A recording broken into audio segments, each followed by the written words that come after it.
نحمده ونصلي على رسوله الكريم اما بعد فاعوذ بالله من الشيطان الرجيم بسم الله الرحمن الرحيم رب اشرح لي صدري ويسر لي امري واحلل عقدة من لساني يفقهوا قولي۔ جو شخص علم کے راستے پہ چلتا ہے جنت کا راستہ اس کے لیے آسان ہو جاتا ہے۔ علم کے لیے نکلنا حج کے برابر اجر حاصل کرنے کے برابر ہے۔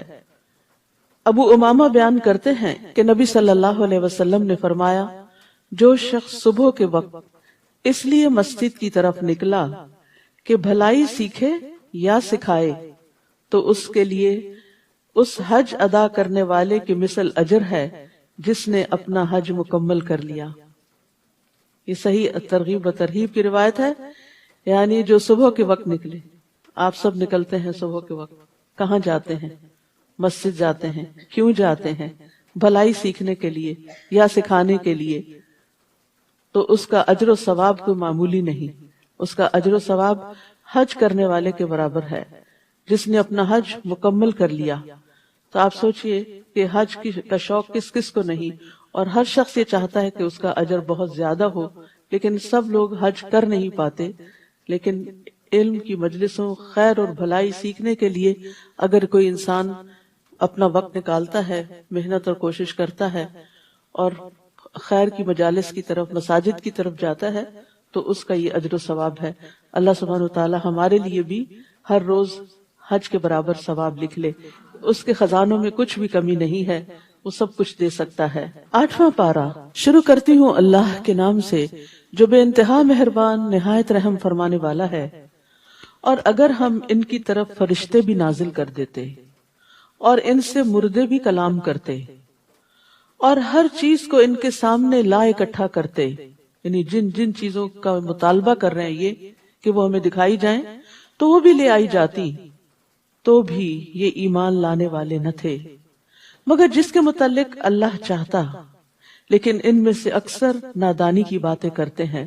وَلَكِنَّ أَكْثَرَهُمْ يَجْهَلُونَ۔ یاد رکھیے، جہالت انسان کی ہدایت کے راستے میں رکاوٹ بن جاتی ہے، خواہ وہ جذباتی جہالت ہو یا علمی جہالت ہو۔ علم کا نہ ہونا بھی انسان کی ہدایت کے راستے میں رکاوٹ ہے۔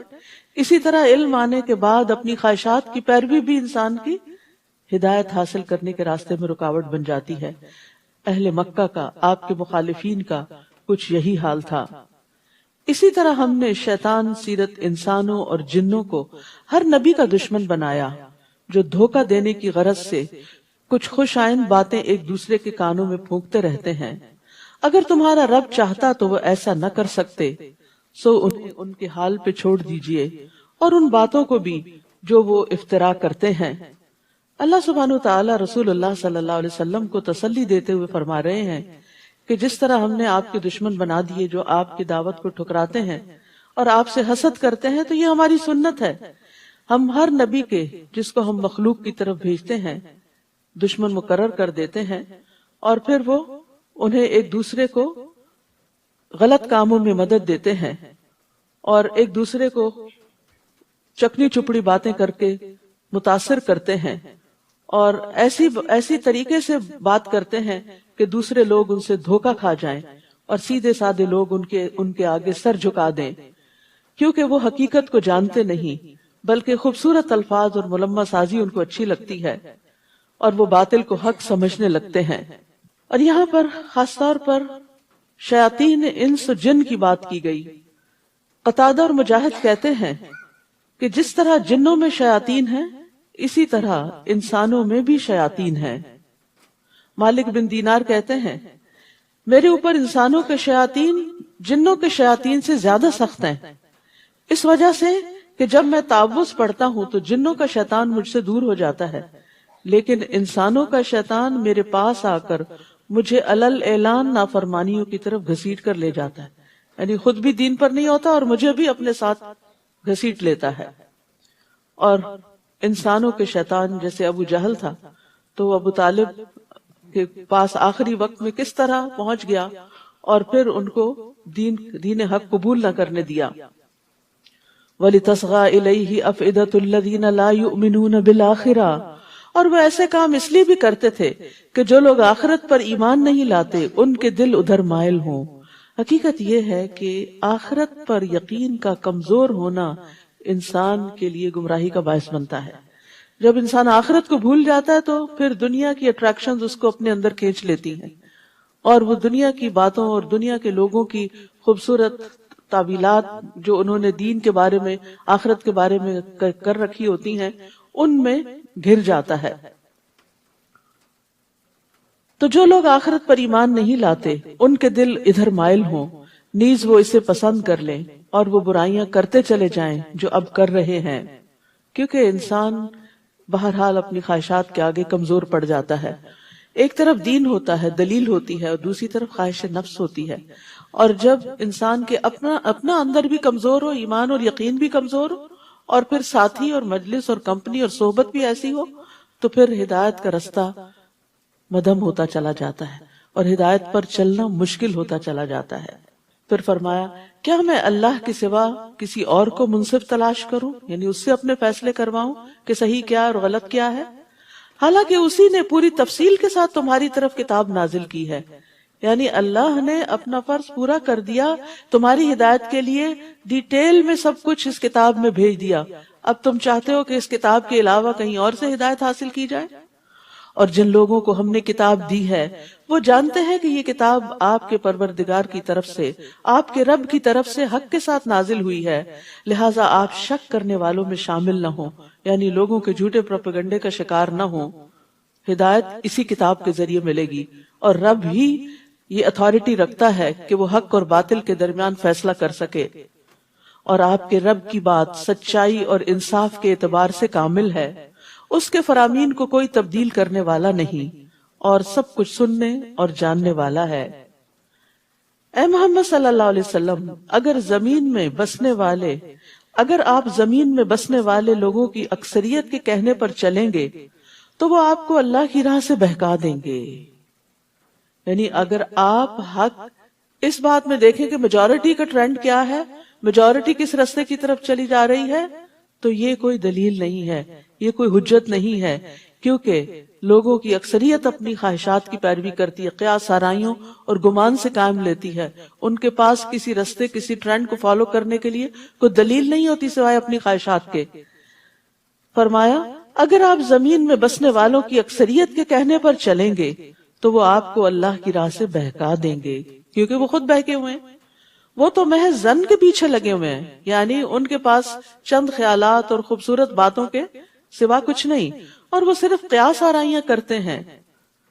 حقیقت کا علم تو اللہ کے پاس ہے، اور وہ قرآن و سنت کے اندر ہی ہے، لہذا جو شخص ہدایت کا پیروکار ہو اسے چاہیے کہ وہ ان دو چیزوں کو مضبوطی سے تھام لے۔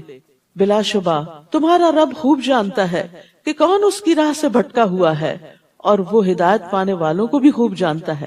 تو چونکہ ہدایت کا معیار قرآن و سنت ہے اور واپسی بھی ہماری اللہ سبحانہ وتعالیٰ کی طرف ہے، تو وہی اصل فیصلہ کرے گا کہ کون سیدھے رستے پہ چل کے صحیح منزل پہ پہنچا اور کون بھٹک گیا۔ فَكُلُوا مِمَّا ذُكِرَ اسْمُ اللَّهِ عَلَيْهِ إِن كُنتُمْ بِآيَاتِهِ مُؤْمِنِينَ۔ اے ایمان والو، اگر تم اللہ کی آیات پر ایمان رکھتے ہو تو جس چیز پر اللہ کا نام لیا گیا ہو اسے بلا تکلف کھاؤ۔ آپ کے دشمن اہل مکہ اعتراض کرتے تھے کہ آپ کیسے لوگ ہیں، جس کو آپ مار کے کھاتے ہیں اس کو حلال سمجھتے ہیں، اور جس کو اللہ مار دیتا ہے، یعنی اپنی طبعی موت مر جاتا ہے، اس کو آپ حرام قرار دیتے ہیں۔ تو یہ صرف ان کا ایک لاجیکل فیلسی تھی اور ایک سوچ کا غلط انداز تھا، حالانکہ ذبح کرنا اور اس پر اللہ کا نام لینا وہ اپنے الگ اثرات رکھتا ہے بنسبت اس کے کہ ایک جانور بیمار ہو کے مر جائے یا کوئی چوٹ کھا کے مر جائے، اس کے اثرات کچھ اور طرح کے، اس موت کے اثرات کچھ اور طرح کے ہوتے ہیں، اس گوشت کو کھانے کے اثرات بھی اور طرح کے ہوتے ہیں، لیکن انہوں نے اپنی اس بات کو بڑا خوبصورت بنا دیا، اور بظاہر دیکھنے میں تو یہ بات بڑی اپیلنگ لگتی ہے۔ ہاں واقعی جس کو اللہ مارتا ہے وہ زیادہ حقدار ہے کہ کھایا جائے بنسبت اس کے کہ جس کو انسان خود سلاٹر کر لیتا ہے۔ تو یہاں پر یہ بتایا گیا کہ ان کی باتوں میں نہ آئے، جس پہ اللہ کا نام لیا گیا ہو، جو پراپر طریقے سے ذبح کیا گیا ہو، اسی کو تم کھاؤ اگر تم اللہ کی آیات پر ایمان رکھتے ہو۔ تو یہ کھانا بھی ایمان کا حصہ ہے، حلال کھانا بھی ایمان کا حصہ ہے۔ پھر فرمایا آخر کیا بات ہے کہ تم وہ چیز نہ کھاؤ جس پر اللہ کا نام لیا گیا ہو، حالانکہ جو کچھ اس نے تم پر حرام کیا ہے اسے تمہارے لیے تفصیلاً بیان کر دیا ہے، یعنی اللہ نے حلال حرام واضح کر دیا ہے، الا یہ کہ تم کوئی حرام چیز کھانے پر مجبور ہو جاؤ، اضطراری کیفیات اور چیز ہیں۔ اور بہت سے لوگ ایسے ہیں جو بغیر علم کے محض اپنی خواہشات کے پیچھے لگ کر دوسروں کو بہکاتے رہتے ہیں۔ وہ اپنی خواہشات کی پیروی کرتے اور چاہتے کیا ہیں، باقی لوگ بھی ان کے پیچھے چلے، لہٰذا وہ اپنی خواہشات کو بہت خوبصورت الفاظ میں بیان کر کے دوسروں کو بھی اپیل کرتے ہیں اور اپنے ساتھ بہکا کے لے جاتے ہیں، اور لوگ لا علمی میں، کبھی غفلت میں، کبھی خواہشات کی پیروی میں قرآن و سنت کی تعلیمات کو نہ جاننے کی وجہ سے ان کے پیچھے چل پڑتے ہیں۔ آپ کا رب ایسے حد سے بڑھنے والوں کو خوب جانتا ہے، تو یاد رکھیے اپنی پسند ناپسند پہ چلنا گمراہی کا سبب ہوتا ہے، اللہ اور اس کے رسول کی پسند ناپسند کو دیکھنا لازم ہے ہدایت کے لیے۔ اور بعض اوقات خواہشات کی بنا پر کسی چیز سے محبت رکھنا ہدایت سے دوری کا سبب بن جاتا ہے۔ وَذَرُوا ظَاهِرَ الْإِثْمِ وَبَاطِنَهُ إِنَّ الَّذِينَ يَكْسِبُونَ الْإِثْمَ سَيُجْزَوْنَ بِمَا كَانُوا يَقْتَرِفُونَ، تم ظاہری گناہوں کو بھی چھوڑ دو اور چھپے گناہوں کو بھی، یعنی پبلکلی کرنے والے گناہ ان کو بھی چھوڑ دو اور چھپ کے کرنے والوں کو۔ جیسے غیبت چھپ کے کی جاتی ہے اور تانا منہ پہ دیا جاتا ہے، تو بعض لوگ غیبت کرتے ہوئے کیا دلیل دیتے، مجھے کوئی ڈر نہیں، میں تو یہ بات اس کے منہ پہ بھی کہہ دوں گی۔ وَيْلٌ لِكُلِّ هُمَزَةٍ لُمَزَةٍ، بری بات کو چاہے پیٹھ پیچھے کیا جائے، چھپ کے کیا جائے، کسی کے کان میں کیا جائے، یا کسی پرائیویٹ میسج میں کیا جائے، یا پھر سامنے بیٹھ کے تانا دیا جائے، دونوں میں ہی ہلاکت ہے۔ برا اخلاق جو ہے وہ انسان کے تنزل کا باعث بنتا ہے۔ اسی طرح باقی چیزیں بھی، یعنی بے حیائی، چھپی دوستیاں، زناکاریاں، یا پھر پبلکلی اس طرح کے جسچرز، ان تمام چیزوں سے روکا گیا ہے۔ تم ظاہری گناہوں کو بھی چھوڑ دو اور چھپے ہوئے گناہوں کو بھی۔ جو لوگ گناہ کے کام کرتے ہیں انہیں جلد ہی اس کی سزا مل کر رہے گی۔ یعنی انسان یہ نہ سوچے کہ میں نے گناہ کیا، کسی کو پتہ ہی نہیں چلا، چھپ کے کیا، کون مجھ سے پوچھے گا، کوئی نقصان ہونے والا نہیں، ایسا نہیں، بلکہ اس کا نتیجہ نکل کر رہے گا۔ جو بوؤ گے وہ کاٹو گے۔ اور جس چیز پر اللہ کا نام نہ لیا گیا ہو اسے مت کھاؤ۔ واضح بات ہے، جس چیز پہ، جس جانور پہ اللہ کا نام نہیں لیا گیا اس کو سلاٹر کرتے وقت اسے مت کھاؤ، یہ گناہ کی بات ہے۔ بلا شبہ شیطان تو اپنے دوستوں کے دلوں میں شکوک و اعتراضات القاء کرتے رہتے ہیں تاکہ وہ تم سے جھگڑتے رہیں، اور اگر تم نے ان کی بات مان لی تو تم بھی مشرک ہی ہوئے۔ حدیث میں آتا ہے رسول اللہ صلی اللہ علیہ وسلم نے فرمایا، جو چیز خون بہا دے اور اس پر اللہ کا نام لیا گیا ہو تو اسے کھاؤ، اور جس کھانے پر اللہ کا نام نہ لیا جائے، بتوں کا لیا جائے یا غیر اللہ کا لیا جائے، تو وہ ابلیس کا رزق ہوتا ہے۔ رسول اللہ صلی اللہ علیہ وسلم نے فرمایا کہ ابلیس نے کہا کہ اے اللہ، تو نے ساری مخلوق کا رزق واضح کر دیا ہے، تو میرا رزق کہاں ہے؟ اللہ نے فرمایا، ہر وہ چیز جس پر میرا نام نہ لیا جائے۔ اسی لیے کہتے ہیں نا، جب کھانا کھاتے ہوئے بسم اللہ کے بغیر آپ شروع کرتے ہیں تو شیطان آپ کے کھانے میں شریک ہو جاتا ہے، پھر اس کی وہ طاقت اور وہ غذائیت آپ کو نہیں ملتی جو آپ کو ضرورت ہوتی ہے۔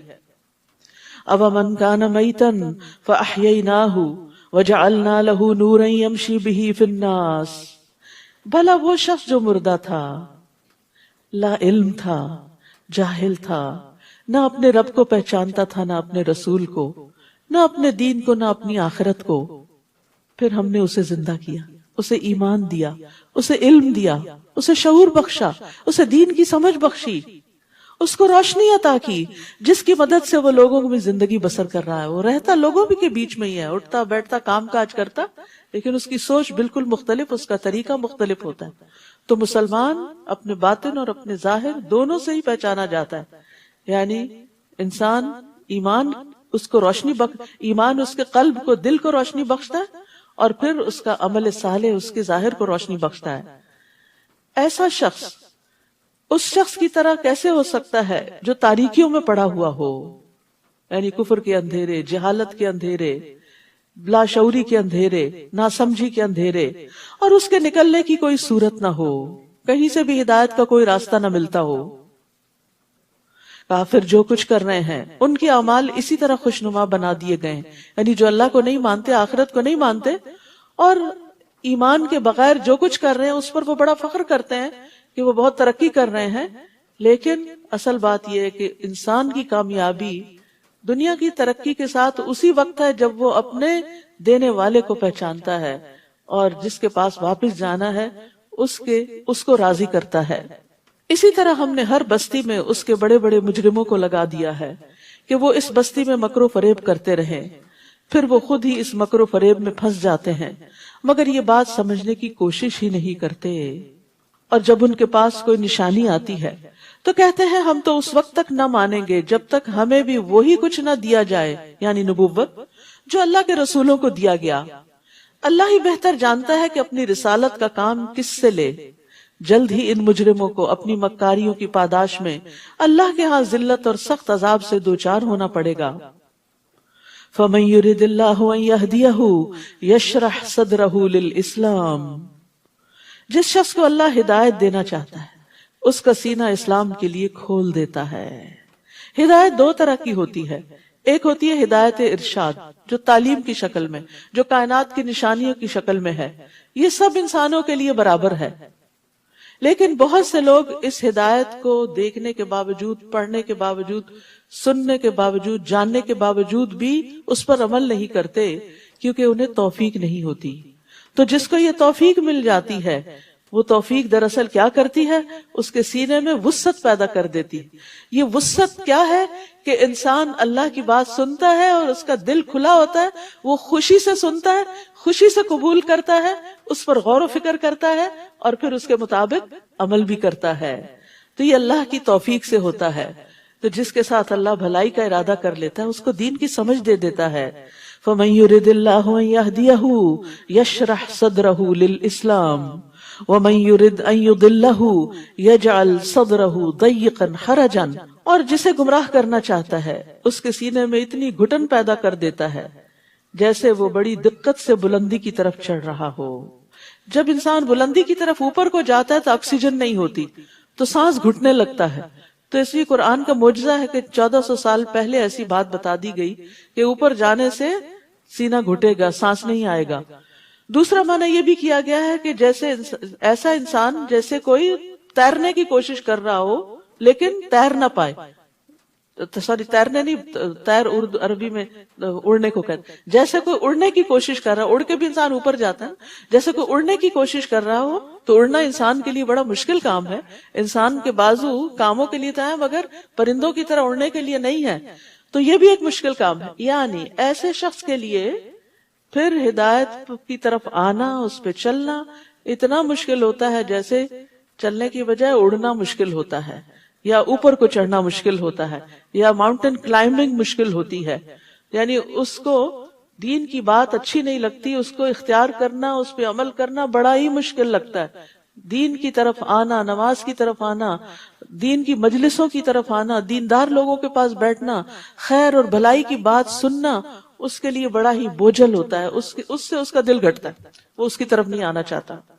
اور یہ بڑی خطرناک علامت ہوتی ہے کہ انسان دین کی مجلس کی طرف آنا ہی نہ چاہے، اور آئے بھی تو دل گھٹا رہے، کچھ اندر نہ جائے۔ جیسے کوئی چیز بھیچی بھی ہوتی ہے نا تو اس کے اندر ڈالیں باہر ہی نکل آتی، تو کچھ لوگ قرآن سنتے بھی ہیں وہ اندر جانے کی بجائے باہر ہی الٹ جاتا ہے۔ تو اللہ سبحانہ تعالیٰ سے یہ دعا کثرت سے کرنی چاہیے، رب اشرح لی صدری ویسر لی امری واحلل عقدۃ من لسانی یفقہوا قولی۔ موسیٰ علیہ السلام نے سینے کی وسعت مانگی تھی تاکہ یہ ساری باتیں اندر آ جائیں، جذب ہو جائیں اور انسان کے اندر عمل کی صلاحیت پیدا ہو جائے۔ جو لوگ ایمان نہیں لاتے اللہ تعالیٰ اسی طرح ان پر حق سے فرار اور نفرت کی ناپاکی مسلط کر دیتا ہے، پھر دین کی طرف آنا ان کے لیے مشکل ہو جاتا ہے۔ تو جس کا سینہ وسیع ہوگا وہ اللہ کے ہر حکم پر دل کی خوشی سے عمل کرے گا۔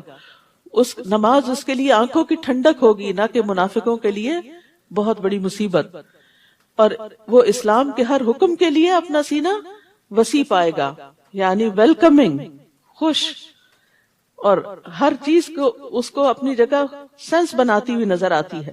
یعنی جو ایمان رکھتا ہے اس کو اللہ تعالیٰ کی بات سمجھ آ جاتی ہے اور اس کی سینس اور حکمت اور مصلحت بھی سمجھ آنے لگتی ہے، اور وہ اس پر خوش ہو جاتا ہے کہ اللہ نے میرے لیے ایک راستہ کھول دیا ہے. لیکن اگر منافقت ہو اندر تو پھر دین کی سمجھ نہیں آتی اور ہر حکم پر اعتراض ہونے لگتا ہے. یہ حکم کیوں دیا گیا اور وہ کیوں کہا گیا اور یہ بڑا مشکل ہے.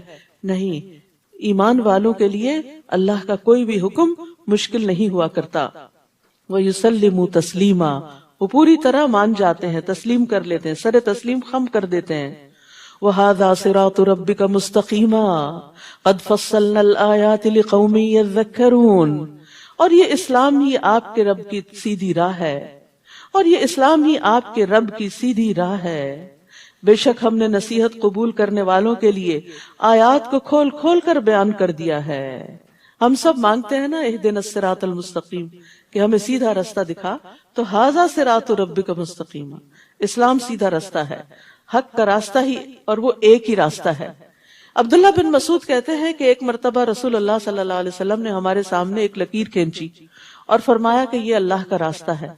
پھر اس کے دائیں اور اس کے بائیں کچھ اور لکیریں کھینچی اور فرمایا کہ یہ مختلف راستے ہیں. یزید کہتے ہیں کہ جن میں سے ہر راستے پر شیطان بیٹھا ہے اور ان راستوں پر چلنے کی دعوت دے رہا ہے. یعنی انسان دین کی طرف آنے لگتا ہے تو کوئی ادھر بلاتا ہے، کوئی ادھر بلاتا ہے، کبھی خواہشات نفس ہیں، کبھی لوگ ہیں، کبھی معاشرے کے ٹرینڈز ہیں، فیشن ہیں، بہت ساری ایسی چیزیں ہیں جو انسان کو اللہ کے حکم پر صحیح طور پر عمل نہیں کرنے دیتی.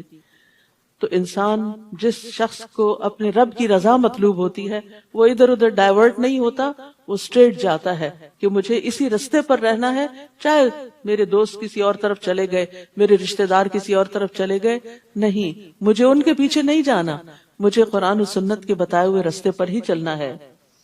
جو اس رستے پر چل کر منزل پہ پہنچیں گے تو ان کے لیے کیسی منزل ہے؟ لَهُمْ دَارُ السَّلَامِ عِنْدَ رَبِّهِمْ وَهُوَ وَلِيُّهُمْ بِمَا كَانُوا يَعْمَلُونَ، ایسے لوگوں کے لیے ان کے رب کے ہاں سلامتی کا گھر ہے، اور ان کے نیک اعمال کرنے کی وجہ سے وہ ان کا سرپرست ہوگا، وہ ان کا دوست ہوگا. تو یاد رکھیے جنت دار السلام ہے، جہاں پر انسان داخل ہوگا تو کسی قسم کی کوئی آزمائش، کوئی رنج، غم، مصیبت، کوئی تکلیف، کچھ بھی نہ ہوگا. اہل جنت کو ایک آواز دینے والا آواز دے گا، اے جنت والو، بے شک تمہارے لیے یہ طے ہو گیا ہے کہ تم صحت مند رہو گے، کبھی بیمار نہیں ہوگے. یاد رکھیے جان ہے تو جہان، ساری نعمتیں صحت کے ساتھ ہوتی. انسان بیمار ہو جاتا ہے تو کچھ کھانا بھی اچھا نہیں لگتا، کچھ کسی سے بات کرنا اچھا نہیں لگتا. ساری نعمتیں، حتیٰ کہ اپنی اولاد اور اپنا مال، سب کچھ اس کے لیے سیکنڈری ہو جاتا ہے. جو مرض کی شدت بڑھتی ہے تو دنیا سے دل بیزار ہوتا ہے انسان کا، اس کو پرواہ نہیں ہوتی کہ سب چیزیں کہاں جا رہی ہیں، اس کو اپنی جان کی پڑ جاتی. تو جنت میں سب سے پہلی نعمت جس کی خوشخبری دی گئی کہ تم ہمیشہ صحت مند رہو گے، کوئی بیماری تمہارے پاس نہیں پھٹکے گی، اور بے شک تم زندہ رہو گے، کبھی مرو گے نہیں. دنیا میں انسان کتنا بھی صحت مند ہو، موت کا خوف نہیں جاتا، اور جائے بھی کیسے، کیونکہ وہ تو آنی ہی آنی ہے. اور تم جوان رہو گے، کبھی بوڑھے نہیں ہوگے. جوانی کے جانے کا بھی انسان کو بڑا خوف رہتا ہے کہ میں کہیں کسی بھی بوڑھے کو دیکھتا ہے تو پریشان ہو جاتا ہے کہ کہیں میرا بھی حال اس جیسا نہ ہو جائے، اور وہ تو اگر زندہ رہے تو ہونا ہی ہونا ہے. اس لیے ان چیزوں کو دنیا میں انسان اوائڈ نہیں کر سکتا، کیونکہ یہ جنت نہیں، جنت میں ان چیزوں سے خالی ہوگا. فرمایا اور تم آرام میں رہو گے، کبھی تکلیف نہیں آئے گی. یعنی جنت میں آرام ہی آرام ہے. اس لیے دنیا میں آرام تلاش نہ کیا کرے، دنیا میں اللہ کے راستے میں، اللہ کی اطاعت میں اپنے آپ کو تھکائیں تاکہ کل آرام پائیں. اور اگر آپ آج آرام کرتے ہوئے زندگی گزار گئے تو پھر کل مشکل نہ ہو کہیں. یہ بالکل ایسے ہی ہے، جو لوگ بچپن میں پڑھتے لکھتے نہیں، آرام کرتے، پھر بڑے ہو کر بڑی مشکلات کا شکار ہوتے ہیں. اور جو بچپن سے محنت کے عادی ہوتے ہیں پھر ان کا بڑھاپا بڑا اچھا گزرتا ہے، کیونکہ انہوں نے اس کے لیے تیاری کی ہوتی ہے. جنت کے بارے میں ایک اور روایت میں آتا ہے، رسول اللہ صلی اللہ علیہ وسلم نے فرمایا، میری امت میں سے پہلا گروہ جو جنت میں داخل ہوگا وہ 14ویں رات کے چاند کی صورت پر ہوگا، چمکتے چہروں والے. پھر جو ان کے بعد ہوں گے وہ آسمان میں انتہائی چمکدار ستاروں کی طرح ہوں گے. پھر وہ تدریجاً اپنے اپنے مرتبے کے مطابق ہوں گے، نہ وہ پاخانہ کریں گے، نہ پیشاب کریں گے، نہ ناک سنکیں گے، نہ تھوکیں گے، کسی قسم کی کوئی گندگی، پسینہ، غلاظت، بو، کوئی ایسی چیز ان کے جسم سے نہیں نکلے گی. وہ صاف ستھرے طیب ہی ہوں گے اور ہمیشہ اللہ کی رضا میں ہوں گے. اور یاد رکھیے جو جنت کے بلند درجوں والے ہوں گے ان تک صرف وہی پہنچ سکیں گے. اگر ان کے کچھ دوست احباب نیچے والے درجوں کی طرف میں ہیں تو ان سے ملنے کے لیے اوپر والے نیچے آئیں گے, نیچے والے اوپر نہیں جا سکیں گے. وہ ان کے راحتیں نہیں دیکھ سکیں گے کیونکہ ان کی راحتوں کا مقام کچھ اور ہوگا. تو اس لیے صرف جنت نہیں, جنت کے اعلیٰ ترین درجے جنت الفردوس کی دعا مانگا کریں, کیونکہ وہ نعمتیں وہی دیکھیں گے جو اس کے حقدار ہوں گے, باقی لوگ وہاں نہیں جا سکیں گے. جس دن اللہ سب لوگوں کو اکٹھا کرے گا تو فرمائے گا, اے جنوں کے گروہ, تم نے بہت سے آدمیوں کو اپنا تابع بنا رکھا تھا, اور انسانوں میں سے جو ایسے جنوں کے دوست ہوں گے وہ کہیں گے, اے ہمارے رب, ہم دونوں نے ہی ایک دوسرے سے خوب فائدہ اٹھایا حتیٰ کہ وہ وقت آ پہنچا جو تو نے ہمارے لیے مقرر کیا تھا. اللہ تعالیٰ فرمائے گا, اچھا تم سب کا ٹھکانہ دوزخ ہے جس میں تم ہمیشہ رہو گے, مگر جتنی مدت اللہ بچانا چاہے گا بچا لے گا, بلا شبہ وہ بہت دانا اور سب کچھ جاننے والا ہے. یعنی دنیا میں شیطان اور انسان مل کے جو برے برے کام کرتے ہیں تو آخرت میں انجام بھی اکٹھا ہی ہوگا. اس طرح ہم ظالموں کو ایک دوسرے کا ساتھی بنا دیں گے کیونکہ وہ مل کر ایسے ہی کام کیا کرتے تھے. تو یہاں ظالم کے لیے بڑی تنبیہ ہے کہ ظالم کو دوست نہ بناؤ, اور عام انسان کو بھی کسی ظالم کا ساتھ نہیں دینا چاہیے کیونکہ وہ اسے شر پہ ابھارتا ہے, خیر سے دور رکھتا ہے, اور یہ بھی ایک سزا کی قسم ہے. اور گناہ جو ہے ظالم کو مزید گناہ گار بنا دیتا ہے اور اس کو نقصان پہنچاتا ہے. پھر اللہ ان سے فرمائے گا, اے جنوں اور انسانوں کی جماعت, کیا تمہارے ہاں تم ہی میں سے رسول نہیں آئے تھے جو تمہارے سامنے میری آیات بیان کرتے اور آج کے دن کی ملاقات سے تمہیں ڈراتے؟ وہ کہیں گے, ہاں ہم اپنے خلاف خود یہ گواہی دیتے ہیں. یعنی آئے تھے وہ تو اپنا کام کر گئے, بات یہ تھی کہ دنیا کی زندگی نے انہیں دھوکے میں مبتلا کر رکھا تھا, لہٰذا وہ اپنے خلاف گواہی دینے پر مجبور ہوں گے کہ فی الواقع وہ اللہ کی آیات کے منکر تھے, ماننا نہیں چاہتے تھے. یہ گواہی اس لیے ہوگی کہ آپ کے رب کا یہ دستور نہیں کہ وہ بستیوں کو ظلم سے تباہ کر ڈالے جبکہ وہ حقیقت حال سے ناواقف ہوں. وَلِكُلٍّ دَرَجَاتٌ مِّمَّا عَمِلُوا وَمَا رَبُّكَ بِغَافِلٍ عَمَّا يَعْمَلُونَ, اور ہر ایک کو اس کے اعمال کے مطابق درجہ ملے گا. جو جن جنت میں جائیں گے ان کے بھی درجات ہوں گے, جو انسان جنت میں جائیں گے ان کے بھی درجات ہوں گے. ایک روایت میں آتا ہے جنت کے 100 درجے ہیں, ایک درجے اور دوسرے کے درمیان اتنا ہی فاصلہ جتنا زمین اور آسمان کی. سوچئے پھر وہ آخری درجہ کہاں ہوگا. اور بعض روایات کے مطابق قرآن کی جتنی آیتیں ہیں اتنے جنت کے درجے ہیں, ایک ایک آیت سیکھنے پر جنت کا درجہ اوپر ہوتا چلا جائے گا. وَلِكُلٍّ دَرَجَاتٌ مِّمَّا عَمِلُوا, لیکن یاد رکھیے اس سے مراد صرف حفظ کرنا نہیں ہے, کیونکہ یہاں فرمایا مِّمَّا عَمِلُوا, اس میں سے جو انہوں نے عمل کیے, یعنی جو قرآن انہوں نے سینے میں محفوظ کیا وہ ان کے عمل کا حصہ بنتا گیا اور اس کے مطابق کام کرتے گئے. جو کچھ معلوم ہوا وہ کر لیا, کرتے گئے اور اس عمل کی وجہ سے درجے بلند ہوتے گئے. اور جو کچھ وہ کام کر رہے ہیں آپ کا رب اس سے بے خبر نہیں ہے. یعنی اللہ سبحانہ و تعالی خود بھی سب کے اعمال سے بخوبی واقف ہے. تو اپنا درجہ اپنے رب کے ہاں دیکھنا ہو تو اپنے عمل کو دیکھیں کہ کس کام میں آپ کتنے آگے ہیں, نمازیں کیسی ہیں, روزے کیسے ہیں, زکوٰۃ دینے کا طریقہ کیا ہے اور کتنی شوق اور خوشی سے اور وقت پہ دیتے ہیں, صدقات کتنے دیتے ہیں, خیر اور بھلائی کے کام کتنے کرتے ہیں, نیکیوں میں کتنے آگے بڑھتے ہیں. ہم میں سے ہر شخص اپنے اپنے عمل کی طرف دیکھے. وَرَبُّكَ الْغَنِيُّ ذُو الرَّحْمَةِ, آپ کا رب بے نیاز اور مہربان ہے, اگر وہ چاہے تو تمہیں لے جائے, یعنی تمہاری نافرمانیوں پر تمہیں پکڑ لے فوراً اور تمہاری جگہ اور لوگوں کو لے آئے. لیکن کتنا مہربان ہے وہ رب جو ایک کے بعد ایک دن ہمیں دیتا چلا جا رہا ہے کہ ہم کوئی نیکی کے کام کر لیں, مہلت پہ مہلت.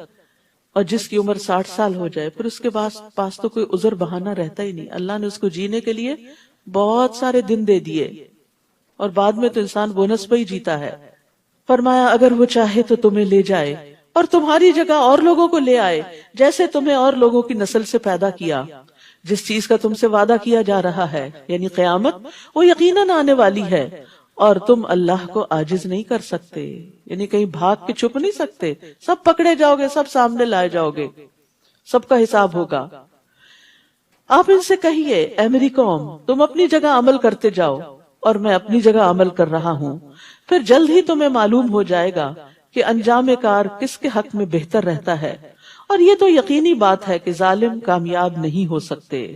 اور جو کھیتی اور مویشی اللہ نے پیدا کیے تھے، سورۃ الانعام ہے تو انعام کا ذکر ہے اب کہ اہل عرب نے کس طرح ان مویشیوں کے بارے میں غلط عقائد اختیار کر رکھے تھے، اور جو کھیتی اور مویشی اللہ نے پیدا کیے تھے ان لوگوں نے ان چیزوں میں اللہ کے سوا دوسروں کا بھی حصہ مقرر کر دیا، یعنی غیر اللہ کے نام پر ان کو وقف کر دیا، اور اپنے گمان باطل سے یوں کہتے ہیں یہ حصہ تو اللہ کا ہے اور یہ ہمارے شریکوں کا ہے، یعنی کچھ فی سبیل اللہ اور کچھ بتوں کی نظر۔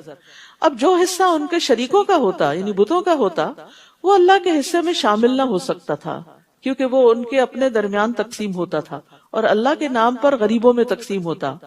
تو کبھی ایسا ہوتا کہ اللہ کے نام والے حصے میں کوئی کمی ہوتی تو وہ اس کو پورا نہیں کرتے تھے، لیکن اگر بتوں کے حصے میں کوئی کمی ہوتی، پیداوار ناقص ہوتی یا کوئی جانور مر جاتے تو اس صورت میں اللہ کے حصے میں سے لے کے اس کمی کو پورا کر لیتے، یعنی غریبوں کا حصہ بھی اپنی طرف کھینچ لیتے، اور جو اللہ کا حصہ ہوتا وہ ان کے شریکوں کے حصے میں شامل ہو سکتا تھا۔ کتنا برا فیصلہ تھا جو وہ کرتے تھے۔ اسی طرح بہت سے مشرکوں کے لیے ان کے شریکوں نے اولاد کے قتل کو خوشنما بنا دیا، اپنے ہی بچوں کو مارنا تاکہ انہیں ہلاک کر دیں اور ان پر ان کے دین کو مشتبہ بنا دیں، اور اگر اللہ چاہتا تو وہ ایسا نہ کرتے، لہٰذا انہیں جانے دیجئے اور اس افتراء کو بھی جس میں وہ لگے ہوئے ہیں، یعنی جھوٹی باتیں گھڑ کر اللہ کے نام پر لوگوں سے بیان کرتے ہیں یا پھر غلط عقائد کو اختیار کر کے اپنے آپ کو جسٹیفائی کرتے ہیں، درست سمجھتے ہیں۔ کہتے ہیں کہ اس قسم کے مویشی اور کھیتی ممنوع ہیں، یہ وقف ہیں، انہیں ان کے گمان کے مطابق وہی کھا سکتا ہے جسے وہ چاہیں، یعنی اللہ نے جو چیزیں سب کے لیے حلال کی وہ انہوں نے حرام کر دی اور اپنی مرضی سے حلال حرام کو اپنے ہاتھ میں لے لیا کہ جس کو ہم چاہیں گے دیں گے۔ اور کچھ مویشی ہیں جن کی پشتیں حرام ہیں، ان پہ کوئی سوار نہیں ہو سکتا، بوجھ نہیں لاد سکتا، اور کچھ مویشی ایسے ہیں جن پر وہ ذبح کے وقت اللہ کا نام نہیں لیتے، حالانکہ پیدا ان مویشیوں کو کس نے کیا؟ اللہ نے کیا، اور یہ سب قانون اور دین انہوں نے اپنے ہاتھ میں لے رکھا تھا۔ یہ سب کچھ اللہ پر افتراء ہے، اور اللہ ان قریب انہیں ان کی افتراء پردازیوں یعنی جھوٹ گھڑنے کا بدلہ دے دے گا۔ نیز وہ کہتے ہیں کہ ان اقسام کے جانوروں کے پیٹ میں جو بچہ ہے وہ صرف ہمارے مردوں پہ حلال ہے، خود سے خود، اور ہماری عورتوں پر حرام ہے۔ بیچاری عورتیں ہر دور میں محروم رہی، البتہ اگر وہ بچہ مردہ ہو تو مرد عورت سب کھا سکتے ہیں۔ جو کچھ یہ کہتے ہیں اللہ انہیں اس کی سزا ضرور دے گا، وہ یقیناً دانا اور ہر چیز کا علم رکھنے والا ہے۔ جن لوگوں نے لا علمی اور حماقت کی بنا پر اپنی اولاد کو مار ڈالا اور اللہ پر جھوٹ باندھتے ہوئے اس رزق کو حرام قرار دیا جو اللہ نے انہیں عطا کیا تھا، یہ ایسے گمراہ ہیں جو راہ راست پر نہیں آ سکتے۔ یعنی جب انسان بڑے بڑے گناہ کرتا ہے نا تو اس کا دل سخت ہو جاتا ہے۔ جو اپنی اولاد کو مار ڈالے اور جو اللہ کے دیے ہوئے رزق کو اپنی مرضی سے حلال حرام کر دے، پھر وہ ہدایت پہ کیسے آ سکتا ہے جب اس نے قانون اپنے ہاتھ میں لے لیا ہو کہ میرا بچہ ہے، میں جو چاہوں کروں؟ نہیں، یہ اللہ کی امانت ہے تمہارے پاس، تمہارا اختیار نہیں کہ تم اسے قتل کرو۔ تو یاد رکھیے خود ساختہ طریقوں سے اللہ کو راضی نہیں کیا جا سکتا۔ اپنے من گھڑت بنائے ہوئے طریقوں کو دین کہنا دین نہیں ہوتا۔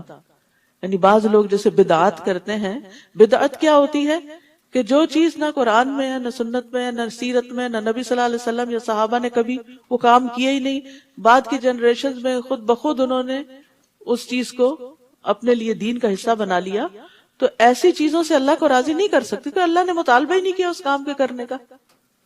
تو کوئی اپنے اوپر خود سے خود پابندیاں لگا رہا ہے اور اس کو دین بنا رہا ہے، تو یہ دین نہیں، کیونکہ اس سے اللہ کی رضا نہیں، ناراضگی آتی ہے۔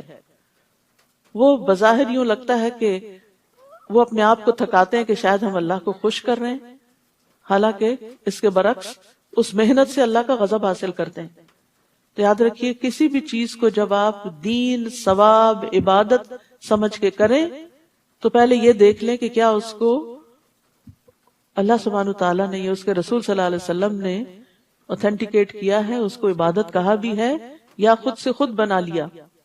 پھر فرمایا وَهُوَ الَّذِي أَنشَأَ جَنَّاتٍ مَعْرُوشَاتٍ وَغَيْرَ مَعْرُوشَاتٍ، وہی تو ہے جس نے دونوں طرح کے باغات پیدا کیے، ایک وہ جن کی بیلیں چھتریوں پر چڑھائی جاتی ہیں، دوسرے وہ درخت جو خود اپنے تنے پر کھڑے ہوتے ہیں، ان کی بیل نہیں ہوتی جو چھتریوں پہ چڑھائی جائے، نیز کھجوریں اور کھیتیاں پیدا کی جن سے کئی طرح کے معقولات حاصل ہوتے ہیں، نیز اس نے زیتون اور انار پیدا کیے۔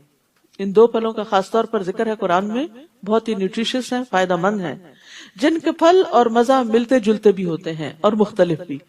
یہ ایسے پھل جو ہیں یہ غذا بھی ہوتے ہیں اور ان میں شفا بھی ہوتی، علاج بھی ہوتے ہیں۔ جب یہ درخت پھل لائیں تو ان سے خود بھی کھاؤ اور فصل اٹھاتے وقت ان میں سے اللہ کا حق بھی ادا کرو اور بے جا خرچ نہ کرو۔ یعنی جب اللہ تعالیٰ تمہیں مال دے، تمہارے پاس ڈھیروں باغات ہو، کیونکہ باغات والوں کی آمدنی بہت ہوتی ہے، بہت امیر لوگ ہوتے ہیں، تو انہیں کس بات کا پابند کیا گیا کہ وہ یہ ساری آمدنی اپنے اوپر ہی نہ لگا لیں، بلکہ اس میں سے اللہ کے بندوں پر بھی خرچ کریں، وہ مقرر حصہ ادا کریں جو زکوٰۃ کے علاوہ عشر وغیرہ کی شکل میں ہے، اور بے جا خرچ نہ کریں، کیونکہ اللہ اسراف کرنے والوں کو پسند نہیں کرتا۔ ہوتا یہ ہے کہ جب مال زیادہ آتا ہے تو فضول خرچیاں بھی بڑھ جاتی ہیں۔ جن کے پاس کم ہوتا ہے وہ بس ضرورت کی جگہوں پہ خرچ کرتے ہیں، ایکسٹرا خرچ نہیں کرتے، لیکن جب زیادہ آتا ہے تو پھر انسان کبھی ضرورت کا اور کبھی ضرورت سے زیادہ بھی بس پھینکتا چلا جاتا ہے دولت۔ زہری کہتے ہیں اس کا مطلب ہے کہ اللہ تعالیٰ کی نافرمانی کے کام میں خرچ نہ کرو۔ تو اسراف کیا ہے؟ ایسی جگہ خرچ کرنا جس سے اللہ ناراض ہوتا ہو، مثلا ایسا لباس بنانا یا اتنا قیمتی لباس بنا لینا کہ انسان یعنی کہ حقداروں کا حق ہی بھول جائے اور سارا مال اپنے اوپر ہی خرچ کر ڈالے۔ صرف ایک شادی کے دن لاکھوں کا جوڑا بنا کے سارا مال اپنے اوپر ہی ڈال لینا، یہ اسراف کی بدترین قسم ہے۔ ابن ابی حاتم روایت کرتے ہیں کہ اگر ابو قبیس پہاڑ سونے کا ہوتا اور کوئی آدمی اللہ کی اطاعت کے کاموں میں یہ سارا پہاڑ خرچ کر دیتا تو یہ فضول خرچی نہ ہوتی۔ یعنی دین کے کاموں میں، لوگوں کی خدمت میں، خیر اور بھلائی کے کاموں میں جتنا کھلا خرچ کر سکے کرتے چلے جائیں، یہ فضول خرچی نہیں ہے۔ یعنی زیادہ خرچ کرنا فضول خرچی نہیں، اللہ کی نافرمانی اور ناپسندیدہ کاموں میں خرچ کرنا اسراف ہے، کیونکہ بہت سے لوگوں کو یہ سمجھ نہیں آتی کہ اسراف ہے کیا۔ اور اگر کوئی ایک درہم اللہ کی نافرمانی کے کام میں خرچ کرتا ہے تو وہ فضول خرچی ہی کرتا ہے، فضول گیا نا اس کا مال، کہ اس مال کے ذریعے اس نے اللہ کا غضب حاصل کیا۔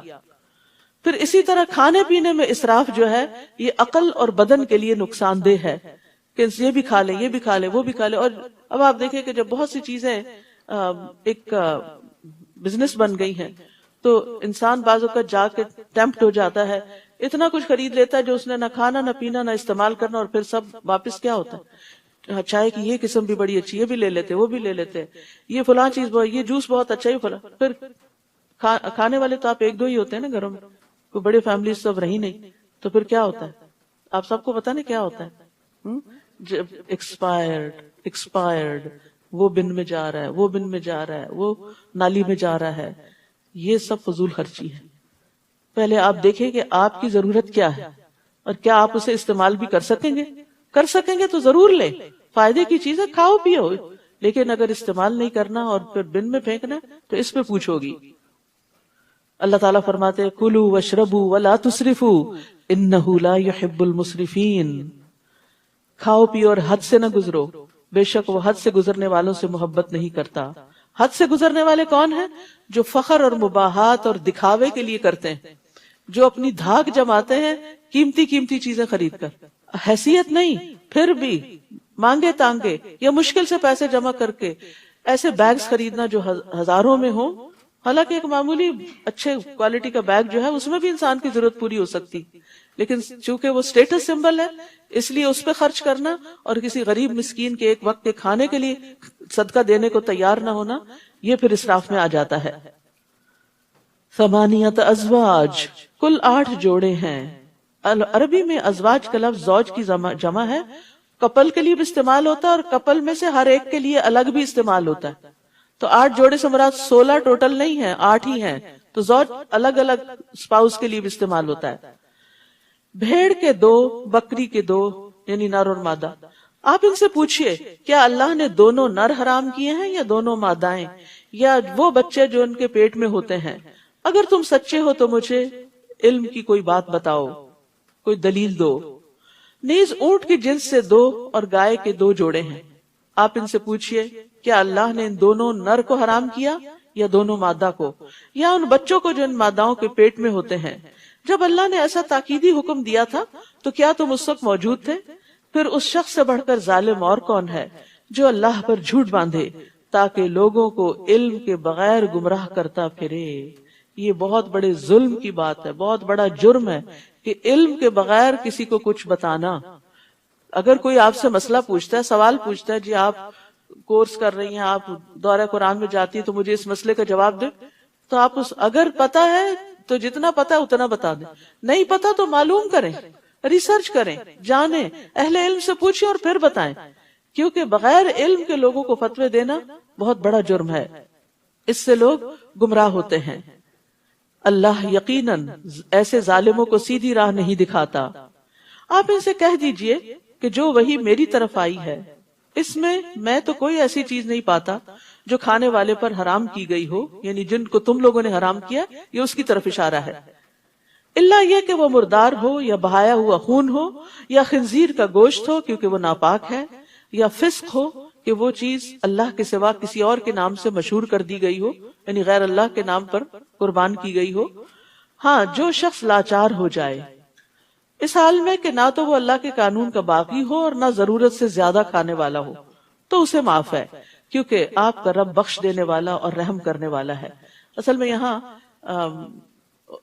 دلائل دیے جا رہے ہیں ان اہل عرب کے ان غلط قوانین کو ثابت کرنے کے کہ جو انہوں نے خود سے حلال اور حرام کے کچھ قاعدے بنا کر اللہ کی نعمتوں کو لوگوں پر حرام کر رکھا تھا، یا کبھی اپنے آپ پر بھی۔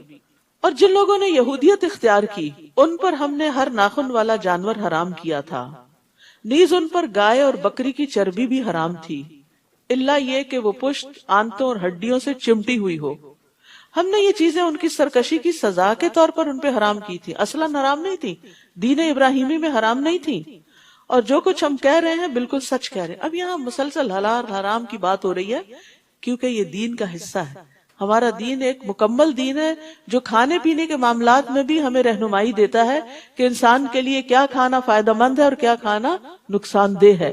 پھر اگر یہ آپ کو جھٹلائیں تو ان سے کہیے تمہارے رب کی رحمت بہت وسیع ہے کہ تم سزا سے بچے ہوئے ہو، ورنہ مجرموں سے اس کا عذاب ٹالا نہیں جا سکتا۔ یہ مشرک جواباً کہہ دیں گے اگر اللہ چاہتا تو نہ ہم شرک کرتے اور نہ ہمارے آباء و اجداد اور نہ ہم کسی چیز کو حرام ٹھہراتے۔ یہ جو دلیل ہے نا، اور یہ بات یہ اکثر لوگ کرتے ہیں اپنے غلط اعمال کو جسٹیفائی کرنے کے لیے۔ اللہ چاہتا تو ہم بھی نمازیں پڑھتے، جب اللہ چاہے گا، جب کہنا نماز پڑھ لی، جب اللہ چاہے گا تو پڑھیں گے۔ بھئی آپ کب چاہیں گے؟ آپ بھی تو چاہیں۔ جو چاہتا ہے من جد وجد، اللہ تعالیٰ اس کو عطا کر دیتا ہے، لیکن جس کی اپنی نیت اور اپنا ارادہ ہی کھوٹا ہوتا ہے اور جو ہدایت کی طرف آنا نہیں چاہتا، تو اللہ سبحانہ وتعالیٰ کا یہ قانون نہیں کہ زبردستی لوگوں کو ہدایت کی طرف لائے۔ اسی طرح ان لوگوں نے بھی جھٹلایا جو ان سے پہلے تھے، حتیٰ کہ انہوں نے ہمارے عذاب کا مزہ چکھ لیا۔ آپ ان سے کہیے کہ اگر تمہارے پاس کوئی علم کی بات ہے تو لاؤ ہمیں دکھاؤ، تم تو محض ظن کے پیچھے پڑے ہوئے ہو اور جو بات کرتے ہو بلا دلیل کرتے ہو۔ قل فللہ الحجۃ البالغہ فلو شاء لہداکم اجمعین۔ آپ ان سے کہیے کہ تمہارے قیاسات کے مقابلے میں، تمہارے ظن کے مقابلے میں اللہ کی حجت کامل ہے، اللہ کے دلائل مضبوط ہیں۔ اگر وہ چاہتا تو تم سب کو ہدایت دے دیتا، یعنی وہ زبردستی تمہیں ان دلائل کا قائل کر دیتا، لیکن یہ اس کا طریقہ نہیں۔ اس نے انسان کو آزادی رائے دے رکھی ہے، عقل دے رکھی ہے کہ انسان سوچ سمجھ کر اور ہدایت کی روشنی میں خود اپنے لیے صحیح راستہ اپنائے، اپنے لیے خود صحیح راستہ اپنائے، اختیار کرے۔ آپ ان سے کہیے اپنے وہ گواہ تو لاؤ جو یہ گواہی دیں کہ اللہ نے فی الواقع ان چیزوں کو حرام کیا ہے۔ پھر اگر وہ گواہی دے بھی دیں تو آپ ان کے ساتھ گواہی نہ دینا، نہ ہی ان لوگوں کی خواہشات کے پیچھے لگنا جو ہماری آیات کو جھٹلاتے ہیں اور جو آخرت پر ایمان نہیں رکھتے اور دوسروں کو اپنے رب کا ہمسر بناتے ہیں۔ قل تعالوا اتل ما حرم ربکم علیکم اللہ تشرکوا بہ شیئا وبالوالدین احسانا۔ آپ ان سے کہیے آؤ میں تمہیں پڑھ کر سناؤں کہ تمہارے رب نے تم پر کیا کچھ حرام کیا ہے۔ تو قرآن پڑھ کر سنانے کا حکم ہے، کیونکہ سن کر بات زیادہ سمجھ میں آتی ہے۔ اور اس لیے بھی کہ قرآن مجید اللہ کا کلام ہے، تو کلام کو کلام کی شکل میں کنوے کیا جائے تو بات زیادہ دل پہ لگتی ہے۔ پڑھنے کا بھی فائدہ ہے کہ آپ اکیلے بیٹھ کے تفسیر پڑھیں، سمجھیں، جانیں، لیکن جب آپ سنتے ہیں تو بات دل پہ جا لگتی ہے۔ تو یہاں پر پڑھ کے سنانے کا حکم ہے نبی صلی اللہ علیہ وسلم کو، اور آپ لوگوں کو لکھ کر چیزیں نہیں دیتے تھے، سنایا کرتے تھے۔ آؤ میں تمہیں پڑھ کر سناؤں کہ تمہارے رب نے تم پر کیا کچھ حرام کیا ہے، اور وہ یہ باتیں ہیں کہ اس کے ساتھ کسی کو شریک نہ بناؤ، شرک حرام ہے، ان الشرک لظلم عظیم، اور یہ کہ والدین سے اچھا سلوک کرو، والدین کی نافرمانی حرام ہے، ان کو ستانا حرام ہے، اور یہ کہ مفلسی کے ڈر سے اپنی اولاد کو قتل نہ کرو کہ ہم انہیں کہاں سے کھلائیں گے، اللہ رزق کے راستے کھولنے والا ہے، کیونکہ ہم ہی تمہیں رزق دیتے ہیں تو ان کو بھی ضرور دیں گے، مایوس کیوں ہوتے ہو؟ اور یہ کہ بے حیائی کی باتوں کے قریب بھی نہ جاؤ، فحش باتوں کے قریب بھی نہ جاؤ، گالی گلوچ، گھٹیا مذاق، ننگی باتیں، خواہ یہ کھلی ہو یا چھپی ہو، یعنی کسی پرائیویٹ گیدرنگ میں کرو یا پبلکلی کرو، دونوں طرح منع ہے، سب کے سامنے کرو یا چھپ کے کرو، اور یہ کہ جس جان کے مارنے کو اللہ نے حرام کیا اسے قتل نہ کرو، اولاد کے قتل کو الگ طور پہ بیان کیا واضح کرنے کے لیے، اور پھر عمومی طور پر الا یہ کہ حق کے ساتھ ہو، جیسے قصاص وغیرہ میں۔ یہ وہ باتیں ہیں جن کا اللہ نے تمہیں تاکیداً حکم دیا ہے، وصاکم بہ، وصیت ہوتی ہے تاکیدی حکم، اس کی تاکید ہے، لازماً یہ حکم ماننے ہوں گے، شاید کہ تم عقل سے کام لو۔ تو یاد رکھیے کہ حلال و حرام کے بارے میں جاننا بہت ضروری ہے، اسی لیے اللہ تعالیٰ نے نبی صلی اللہ علیہ وسلم کو حکم دیا کہ وہ ساری مخلوق کو اس آیت کی تلاوت کی سماعت کی دعوت دیں جس میں اللہ نے کچھ چیزیں حرام ٹھہرائیں، اور اس کے آپ صلی اللہ علیہ وسلم کے بعد علماء پر بھی یہ بات لازم ہے کہ وہ لوگوں کو تبلیغ کریں اور ان کو واضح کریں کہ اللہ نے ان کے لیے کیا حلال کیا، کیا حرام کیا ہے۔ اور یاد رکھیے حلال و حرام کی وضاحت عقل کی بنا پہ نہیں ہوتی، قرآن و سنت کی روح سے ہوتی ہے۔ رسول اللہ صلی اللہ علیہ وسلم نے فرمایا، جان لو ان قریب ایسا وقت آنے والا ہے کہ کسی شخص کو میری کوئی حدیث پہنچے گی اور وہ تکیہ لگائے ہوئے اپنی مسند پہ بیٹھا ہوگا، کاؤچ پر، کہے گا ہمارے اور تمہارے درمیان اللہ کی کتاب کافی، بس جو قرآن میں وہ کافی ہے، بس ہم جو کچھ اس میں حلال پائیں گے اسے حلال سمجھیں گے اور جو حرام پائیں گے اسے حرام سمجھیں گے، جبکہ حقیقت کیا ہے کہ جسے اللہ کے رسول نے حرام کیا وہ بھی اسی طرح حرام ہے جسے اللہ نے حرام کیا۔ تو حرام صرف قرآن سے نہیں پتہ چلتا، حرام سنت رسول صلی اللہ علیہ وسلم سے بھی پتہ چلتا ہے۔ اور کیا باتیں ہیں جن کا تاکیدی حکم ہے؟ وَلَا تَقْرَبُوا مَالَ الْيَتِيمِ إِلَّا بِالَّتِي هِيَ أَحْسَنُ حَتَّى يَبْلُغَ أَشُدَّهُ، نیز یہ کہ یتیم کے مال کے قریب بھی نہ جاؤ۔ بھائی فوت ہو گیا ہے، اس کی بہت سی پراپرٹی ہے، وہ اب یتیموں کا مال ہے، تمہارا حق نہیں ہے اس پہ کہ تم بھائی ہو، اگر ماں باپ زندہ ہے تو کچھ ان کو جائے گا، باقی یتیم بچوں کے لیے، مگر ایسے طریقے سے جو اس کے حق میں بہتر ہو، یعنی یتیم کے حق میں، تاکہ وہ عقل کی پختگی کو پہنچ جائے، میچور ہو جائے، اپنے مال کی حفاظت کر سکے، اسے انویسٹ کر سکے، اس سے بزنس کر سکے، اسے صحیح جگہ پر استعمال کر سکے، نہ کہ ضائع کر بیٹھے۔ اور یہ کہ ناپ اور تول انصاف کے ساتھ پورا کرو، ہم کسی کو اس کی مقدور سے زیادہ تکلیف نہیں دیتے، اس کی وسعت سے بڑھ کے اس پہ بوجھ نہیں ڈالتے، اور یہ کہ جب کچھ کہو تو انصاف سے کہو، کسی کی طرفداری نہ کرو اگر وہ غلط ہے، خواہ وہ بات تمہارے کسی قریبی سے تعلق کیوں نہ رکھتی ہو، تمہارا دوست ہی کیوں نہ ہو، تمہارے والدین ہی کیوں نہ ہو، تمہارے بہن بھائی کیوں نہ ہو، اگر وہ غلط ہے تو انہیں غلط ہی کہو۔ اور یہ کہ اللہ کے عہد کو پورا کرو، جس پہ تم نے اللہ کا نام لے کے کوئی کمٹمنٹ کی یا اللہ نے جو احکامات تمہیں دیے اور تم نے ان کو ماننے کا وعدہ کیا، یہ باتیں ہیں جن کا اللہ نے تمہیں حکم دیا ہے، شاید کہ تم نصیحت قبول کرو۔ وَأَنَّ هَذَا صِرَاطِي مُسْتَقِيمًا، اور بلا شبہ یہی میری سیدھی راہ ہے، لہٰذا اسی پر چلتے جاؤ، یعنی ان احکامات پر عمل کرنے والے ہی سیدھے راستے پر ہیں، اسلام کے راستے پر ہیں، اور دوسری راہوں پر نہ چلو، یعنی اپنی خواہشات کی پیروی نہ کرو، لوگوں کو مت دیکھو کہ وہ عمل کرتے ہیں یا نہیں، کیونکہ بعض اوقات ہم یہ دلیل دے دیتے ہیں نا سبھی ایسا کرتے ہیں، تو یہ حجت نہیں ہوتی کہ سبھی ایسا کرتے ہیں یا نہیں کرتے، دیکھنا یہ ہے کہ اللہ نے بھی اس کی اجازت دی ہے یا نہیں دی۔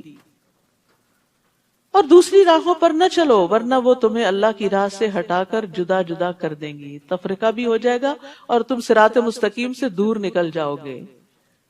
اللہ نے تمہیں انہی باتوں کا حکم دیا ہے شاید کہ تم بچ جاؤ، یا تاکہ تم بچ جاؤ، یعنی برے انجام سے۔ پھر ہم نے موسیٰ کو ایسی کتاب دی جو نیک روش اختیار کرنے والے کے لیے مکمل تھی، اور اس میں ہر ضروری بات کی تفصیل بھی تھی، اور یہ کتاب ہدایت اور رحمت بھی تھی، اور اس لیے دی تھی تاکہ لوگ اپنے رب سے ملاقات پر ایمان لے آئیں۔ وَهَذَا كِتَابٌ أَنزَلْنَاهُ مُبَارَكٌ، اور یہ کتاب یعنی قرآن مجید جو ہم نے نازل کی ہے بڑی بابرکت ہے، لہٰذا اس کی پیروی کرو، اس کو فالو کرو، اور اللہ سے ڈرتے رہو۔ اس کو پڑھ کے سمجھ کے اس پہ عمل کر کے بھی ڈرنا ہے تاکہ تم پہ رحم کیا جائے۔ تو اللہ کی رحمت کس پہ ہوتی ہے؟ اللہ سے ڈرنے والوں پر۔ تو یاد رکھیے قرآن میں ہر خیر کی تعلیم اور ہر شر سے بچاؤ کا طریقہ بتایا گیا ہے، یعنی اس کے پڑھنے سے ایسی برکات جاری ہوتی ہیں کہ کوئی بھی خیر کی چیز سے، کسی بھی خیر کی چیز سے انسان محروم نہیں رہتا، اور اس کتاب میں کوئی ایسا شر نہیں جس سے نہ ڈرایا گیا ہو۔ تو اس لیے جب انسان اس کی پیروی کرتا ہے تو شر سے محفوظ ہو جاتا ہے۔ قرآن کی بدولت گھروں میں بھی برکتیں اترتی ہیں۔ ابو ہریرہ کہا کرتے تھے بے شک قرآن پڑھنے کی وجہ سے گھر اپنے رہنے والوں کے لیے کشادہ ہو جاتا ہے، یعنی دلوں میں وسعت آ جاتی، ایک دوسرے کو برداشت کرنے کی توفیق ہو جاتی ہے۔ اس میں فرشتے حاضر ہوتے ہیں، یعنی جب تلاوت کرتا ہے انسان، پڑھتا ہے، سمجھتا ہے، تو فرشتے آتے ہیں۔ شیاطین اس گھر کو چھوڑ دیتے ہیں کیونکہ ان کو یہ سب کچھ بہت برا لگتا ہے۔ اس گھر کی خیر و برکت بڑھ جاتی ہے، اور قرآن نہ پڑھنے کی وجہ سے گھر اپنے رہنے والوں کے لیے تنگ ہو جاتے ہیں، خواہ بڑے بڑے مینشنز ہی کیوں نہ ہو۔ فرشتے اس کو چھوڑ دیتے ہیں، وہ کس چیز پہ آئے، کوئی نیکی کا کام تو ہو نہیں رہا۔ شیاطین اس میں بسیرا کر لیتے ہیں اور اس کی خیر و برکت کم ہو جاتی ہے۔ تو اکیلے اکیلے مل بیٹھ کے گھر والے جیسے بھی ہو، تلاوت ہو، تفسیر ہو، پڑھنا سننا، علم کی مجلس قائم کرنا، یعنی جن گھروں میں علمی مجالس ہوتی ہیں، یعنی گھروں کے اندر خود بھی ہمسایوں کو اکٹھا کر کے، اپنے بلڈنگ والوں کو، اپنے آس پاس والوں کو، اپنے دوستوں کو، چاہے مل کے کھانا بھی کھا لیں لیکن کچھ قرآن کا حصہ بھی پڑھیں، سمجھیں، غور و فکر کریں، کیونکہ بعض اوقات ہم دعوتیں ہوتی ہیں لیکن ان میں صرف دنیا کی باتیں، کپڑوں کی باتیں، کھانوں کی ریسیپیز، ادھر ادھر کی چیزیں، ان معلومات کو بزنس کی طریقے شیئر کیے جاتے ہیں، لیکن آخرت کے بزنس کی بات نہیں ہوتی۔ تو اسی لیے پھر کیا ہوتا ہے کہ برکت نہیں ہوتی۔ تو اللہ کی رحمت اور برکت سمیٹنے کے لیے گھروں کے اندر قرآن کے پڑھنے پڑھانے کے سلسلے جاری کرنے چاہیے، چاہے once a week, once a month, once a year, جس طرح بھی ہو۔ خود ذاتی طور پہ تو جب چاہے یعنی روز ہی پڑھنا چاہیے، ڈیلی مطالعہ کا ایک حصہ ہونا چاہیے، لیکن سب کے ساتھ اکٹھے بیٹھ کر بھی ہونا چاہیے، کیونکہ جس مجلس میں اکٹھے بیٹھ کے ذکر کیا جاتا ہے اس کو فرشتے ناپ لیتے ہیں۔ ان تقولوا انما انزل الكتاب على طائفتين من قبلنا وان كنا عن دراستهم لغافلين، نہیں اس لیے یہ کتاب نازل کی کہ تم یہ نہ کہہ سکو کہ کتاب تو ہم سے پہلے کے دو گروہوں یعنی یہود و نصارہ پر ہی اتاری گئی اور ہم تو ان کے پڑھنے پڑھانے سے بے خبر رہے، یعنی ہم ان کی کتابوں سے بے خبر تھے۔ یا یہ کہنے لگو کہ اگر کتاب ہم پر اتاری جاتی، یا یہ کہنے لگو کہ اگر کتاب ہم پر اتاری جاتی تو ہم یقیناً ان سے زیادہ ہدایت یافتہ ہوتے۔ تو اب تمہارے رب کی طرف سے تمہارے پاس ایک واضح دلیل، ہدایت اور رحمت آ چکی ہے۔ پھر اس شخص سے بڑھ کر ظالم اور کون ہوگا جو اللہ تعالیٰ کی آیات کو جھٹلائے اور ان سے کنی کترائے، یعنی مانے نہ اور ان کو اوائڈ کرے۔ اور جو لوگ ہماری آیات سے کنی کتراتے ہیں انہیں ہم ان کے اس عمل کی بہت بری سزا دیں گے۔ کیا یہ اسی بات کا انتظار کر رہے ہیں کہ ان کے پاس فرشتے آئیں؟ یعنی مانتے کیوں نہیں؟ کیا فرشتوں کی آمد کا انتظار ہے؟ یا خود آپ کا رب آ جائے، یا اس کی کوئی نشانی یعنی معجزہ آئے؟ جس دن کوئی معجزہ آ گیا، جس دن کوئی ایسا معجزہ آ گیا تو اس وقت کسی کا ایمان لانا اسے کچھ فائدہ نہ دے گا جو اس سے پیشتر ابھی تک ایمان نہ لایا ہو یا اپنے ایمان کی حالت میں نیکی کے کام نہ کیے ہوں۔ آپ ان سے کہیے کہ تم بھی انتظار کرو، ہم بھی انتظار کرتے ہیں۔ تو یاد رکھیے کہ موت کے آنے سے پہلے نیک عمل کر لینے چاہیے۔ جب موت آ جاتی ہے تو پھر تو توبہ بھی قبول نہیں ہوتی۔ وَأَنفِقُوا مِمَّا رَزَقْنَاكُمْ مِنْ قَبْلِ أَنْ يَأْتِيَ أَحَدَكُمُ الْمَوْتُ فَيَقُولَ رَبِّ لَوْلَا أَخَّرْتَنِي إِلَىٰ أَجَلٍ قَرِيبٍ فَأَصَّدَّقَ وَأَكُن مِّنَ الصَّالِحِينَ۔ اور اس میں سے خرچ کرو جو ہم نے تمہیں دیا ہے، اس سے پہلے کہ تم میں سے کسی کو موت آ جائے، پھر وہ کہے کہ اے میرے رب، تو نے مجھے قریبی مدت تک مہلت کیوں نہ دی کہ میں صدقہ کرتا اور نیک لوگوں میں ہو جاتا۔ ابو ہریرہ کہتے ہیں ایک شخص نے نبی صلی اللہ علیہ وسلم سے کہا، اے اللہ کے رسول، کون سا صدقہ افضل ہے؟ آپ نے فرمایا، تم اس حال میں صدقہ کرو کہ تم صحت مند ہو، مالدار ہونے کی توقع رکھتے ہو اور فقر سے ڈرتے ہو، اور اتنی دیر مت لگاؤ کہ جب جان حلق تک آ جائے تو کہنے لگو فلاں کو اتنا اور فلاں کو اتنا دے دو، حالانکہ اب تو وہ فلاں کا ہو ہی چکا، اب تو انہیں کو ہی جائے گا، تم نہ بھی کہو تو اپنے ہاتھ سے دینا افضل ہے بنسبت اس کے کہ آپ چھوڑ جائیں اور لوگ جیسے چاہیں اس میں تصرف کریں۔ تو یاد رکھیے، اور ایک اور بات جو اس آیت سے پتہ چلتی ہے، او کسبت فی ایمانہا خیرا، کہ ایمان لانے کے بعد نیکی کا ہر عمل انسان کو اچھے مرتبے تک پہنچاتا ہے۔ ابو ذر کہتے ہیں میں نے کہا اللہ کے رسول، کون سی چیز بندے کو آگ سے نجات دلاتی ہے؟ آپ نے فرمایا اللہ پر ایمان لانا۔ میں نے کہا اللہ کے نبی، کیا ایمان کے ساتھ عمل بھی ضروری ہے؟ یہ ہمارے سوالوں کا جواب ہے۔ اب اس حدیث میں آپ نے فرمایا اللہ نے اسے جو رزق عطا کیا اس میں سے خرچ کرے۔ پہلا عمل کیا بتایا؟ صدقہ کرے۔ میں نے کہا اللہ کے رسول، اگر وہ فقیر ہو اور اس کے پاس دینے کی کوئی چیز نہ ہو؟ آپ نے فرمایا پھر وہ نیکی کا حکم دے اور برائی سے روکے۔ میں نے کہا اللہ کے رسول، اگر وہ ایسا کرنے سے بھی عاجز ہو، علم ہی کوئی نہیں، پتہ ہی نہیں، اور نیکی کا حکم دینے اور برائی سے روکنے کی طاقت بھی نہ ہو؟ آپ نے فرمایا کسی بے ہنر کو کوئی ہنر سکھا دے، کھانا پکانا آتا ہے کسی اور کو بھی سکھا دے، اسی طرح کوئی اور کام آتا ہے تو دوسروں کو وہ کام ہی سکھا دے۔ میں نے کہا اگر وہ خود بھی بے ہنر ہو، پھوڑنے رہا، اور کچھ کرنے کی طاقت نہ رکھتا ہو، کیونکہ کچھ لوگ ایسے ہوتے نکم ہاتھ پہ ہاتھ رٹ کے بیٹھے رہتے، کچھ نہیں سیکھتے، نہ دین نہ دنیا، کچھ نہیں آتا، پھر آپ دیکھیں کہ کتنی ذلت اٹھاتے ہیں، ہر ایک کی باتیں سنتے ہیں، ہر ایک کی نگاہوں میں حقیر ہوتے ہیں۔ آپ نے فرمایا پھر کسی مغلوب یعنی مظلوم کی مدد کر دے۔ میں نے کہا اگر وہ خود ضعیف اور مظلوم ہو، اور مظلوم کی اگر وہ خود ضعیف اور مظلوم کی مدد کی طاقت نہ رکھتا ہو؟ آپ نے فرمایا تم تو اپنے بھائی میں کوئی خیر و بھلائی چھوڑنا ہی نہیں چاہتے۔ ابو ہریرہ رضی اللہ عنہ کے سوالات ایسے تھے کہ جو وہ چاہتے تھے کہ آخری درجے کا بھی نیکی کا کام کوئی پتہ چل جائے کہ کوئی محروم نہ رہے۔ تو فرمایا ایسے شخص کو چاہیے کہ وہ لوگوں کو تکلیف نہ دے، کچھ نہیں کر سکتے تو پھر تکلیف بھی نہ دو۔ تو میں نے کہا اللہ کے رسول، جب کوئی شخص یہ عمل کرے گا تو جنت میں داخل ہو جائے گا؟ آپ نے فرمایا جو بھی مسلمان ان خصلتوں میں سے کسی خصلت پہ عمل کرے گا، وہ خصلت اس کا ہاتھ پکڑے گی حتیٰ کہ جنت میں داخل کرا دے گی۔ یعنی نیکی کے کسی نہ کسی کام میں ایکسپرٹ ہوں، آگے بڑھیں کہ وہ کام کرتے چلے جائیں، ریپیٹڈلی کرتے چلے جائیں حتیٰ کہ وہ آپ کی پہچان بن جائے۔ جب لوگ فوت ہوتے ہیں نا تو پھر جو گواہیاں آتی ہیں، فلاں بڑا ہی سخی تھا، بڑے کھلے دل والا تھا، بڑی لوگوں کی مدد کرتا تھا، اسی طرح کچھ اور۔ تو آپ سوچئے آپ کی اسپیشلٹی کیا ہے، آپ کس نام سے جانے جائیں گے؟ یہ نہیں کہ دکھاوا اور ریاکاری کے لیے کہ میں لوگوں میں مشہور ہو جاؤں، نہیں، کون سا کام ایسا ہے جو آپ دل لگا کے کرتے ہیں اور کرتے ہی رہتے ہیں، کوئی آپ کو اچھا کہے برا کہے، آپ نے اپنی زندگی کا اصول بنا لیا کہ میں نے یہ کرنا ہے۔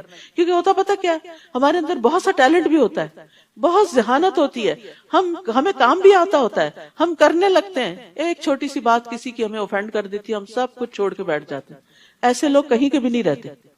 تو یاد رکھیے جو نیکی کا کام کرنے والا ہو وہ ثابت قدم ہوتا ہے، مستقل مزاجی سے، کسی بات کی پرواہ نہیں کرتا، وہ ان سب باتوں سے اوپر اٹھتا ہے۔ ظاہر ہے بلند درجے اسی کے ہوں گے جو ان باتوں سے اوپر اٹھے گا۔ کوئی آپ کی تعریف کرے، کوئی آپ پہ تنقید کرے، ان چیزوں سے بے نیاز ہو جائے۔ اللہ کی نظر میں آپ کا بلند مقام ہی اصل بلندی ہے۔ لوگوں کے دل تو بدلتے رہتے ہیں، لوگ آج تعریف کریں گے، کل تنقید شروع کر دیں گے، پھر آپ کہاں کھڑے ہوں گے؟ کیا ان سے اپنی ججمنٹ لیں گے کہ آپ کون ہیں؟ آپ کو خود پتا ہونا چاہیے آپ کون ہیں، اور اس کے بعد یہ کہ اللہ کی نظر میں آپ کا مقام کیا ہے، اس کی فکر ہونی چاہیے۔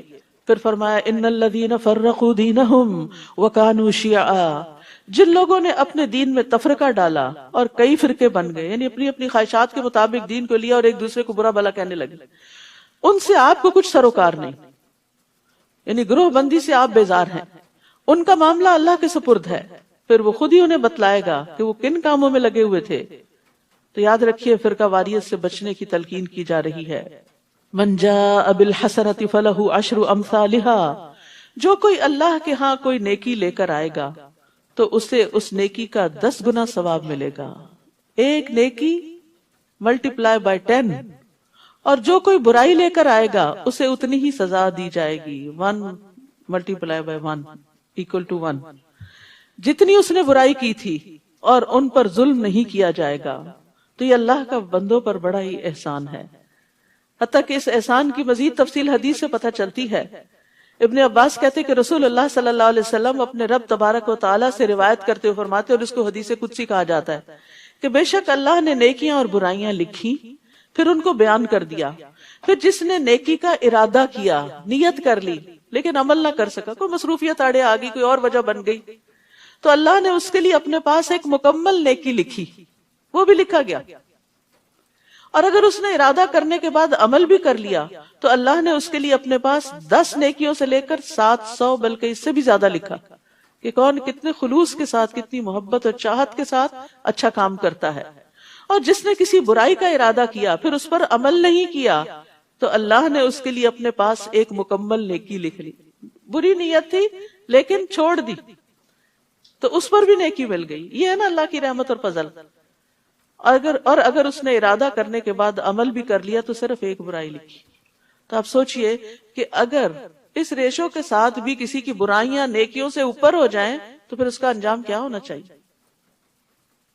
اللہ نے تو ہمیں نیکیاں کمانے کے کھلے موقع عطا کیے اور ایک ایک نیکی کا پہاڑ بنا دیا، تو پھر بھی اگر کسی کی نیکیاں کم ہیں اور برائیاں ہی اس نے زیادہ کی تو پھر واقعی وہ برائی شخص ہے. قل اننی ہدانی ربی الی صراط مستقیم دینا قیما ملت ابراہیم حنیفا وما کان من المشرکین. آپ ان سے کہیے کہ میرے رب نے مجھے سیدھی راہ دکھا دی ہے، یہی وہ مستحکم دین ہے جو ابراہیم حنیف کا طریق زندگی تھا، اور سیدنا ابراہیم مشرکوں میں سے نہ تھے.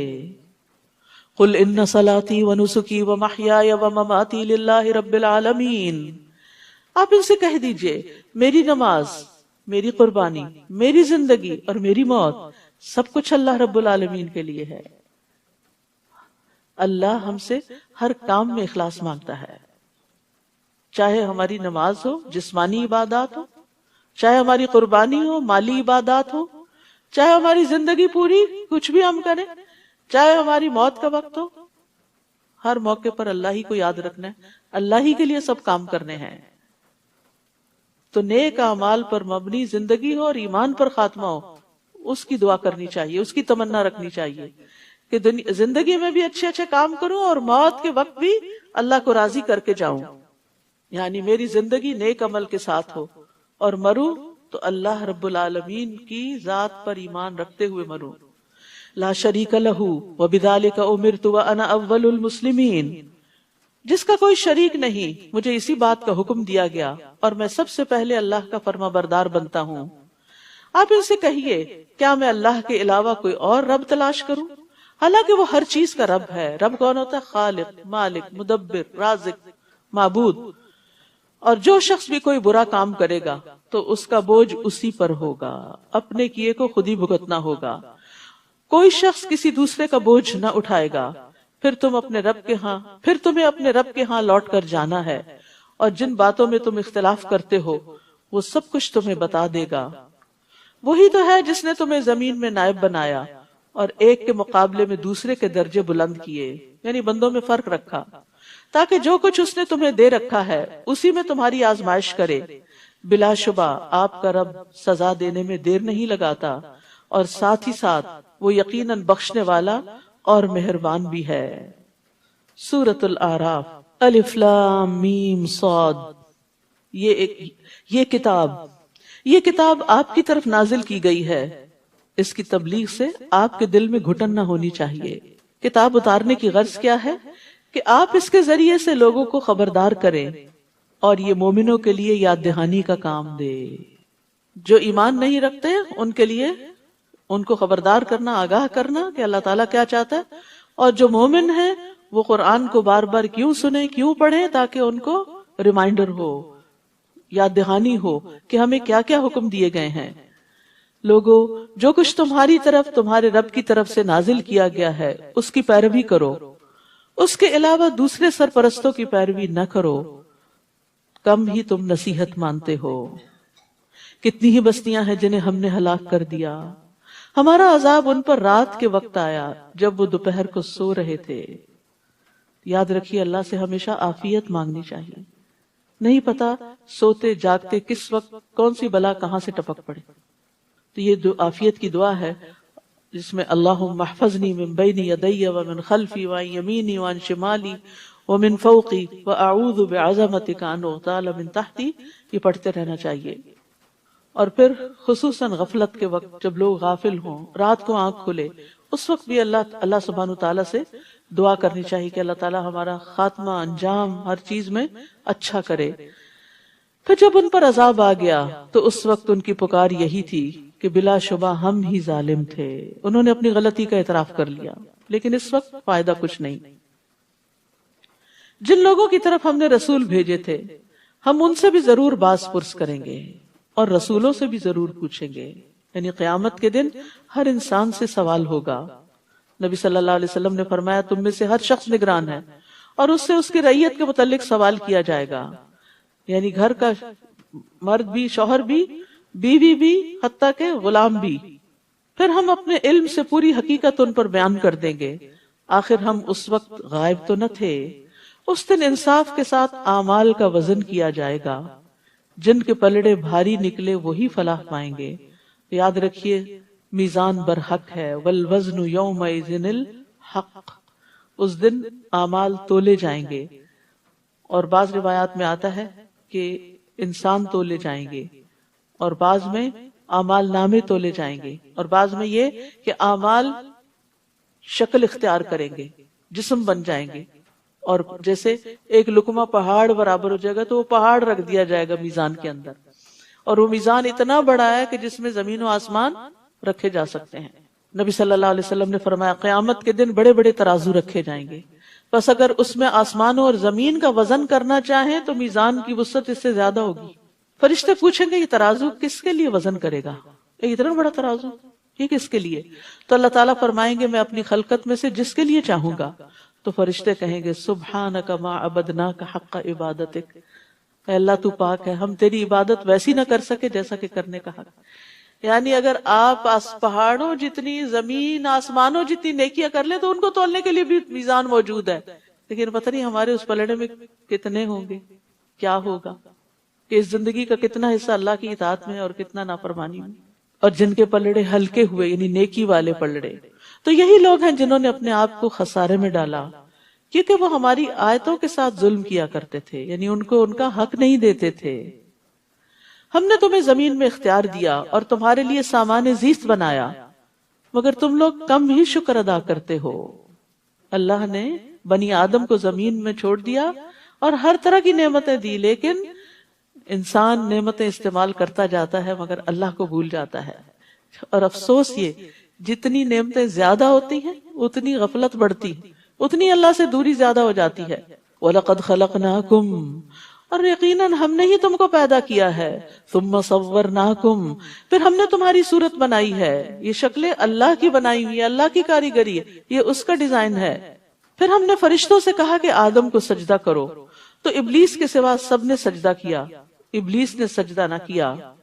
اللہ تعالیٰ نے اس سے پوچھا جب میں نے تجھے سجدہ کرنے کا حکم دیا تھا تو پھر کس بات نے تجھے سجدہ کرنے سے روک دیا؟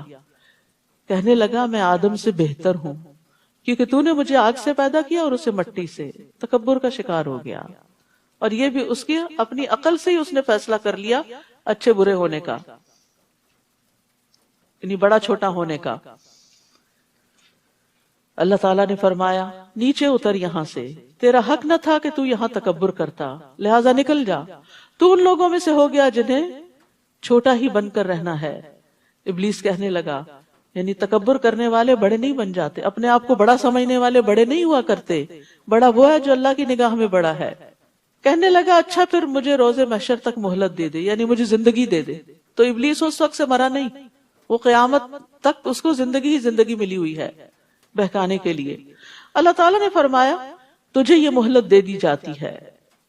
اب دیکھیے ابلیس کی دعا قبول ہو گئی، تو کتنے بھی ہم گناہگار ہوں کبھی بھی نہیں سوچنا چاہیے کہ میری پتہ نہیں سنی جائے گی کہ نہیں۔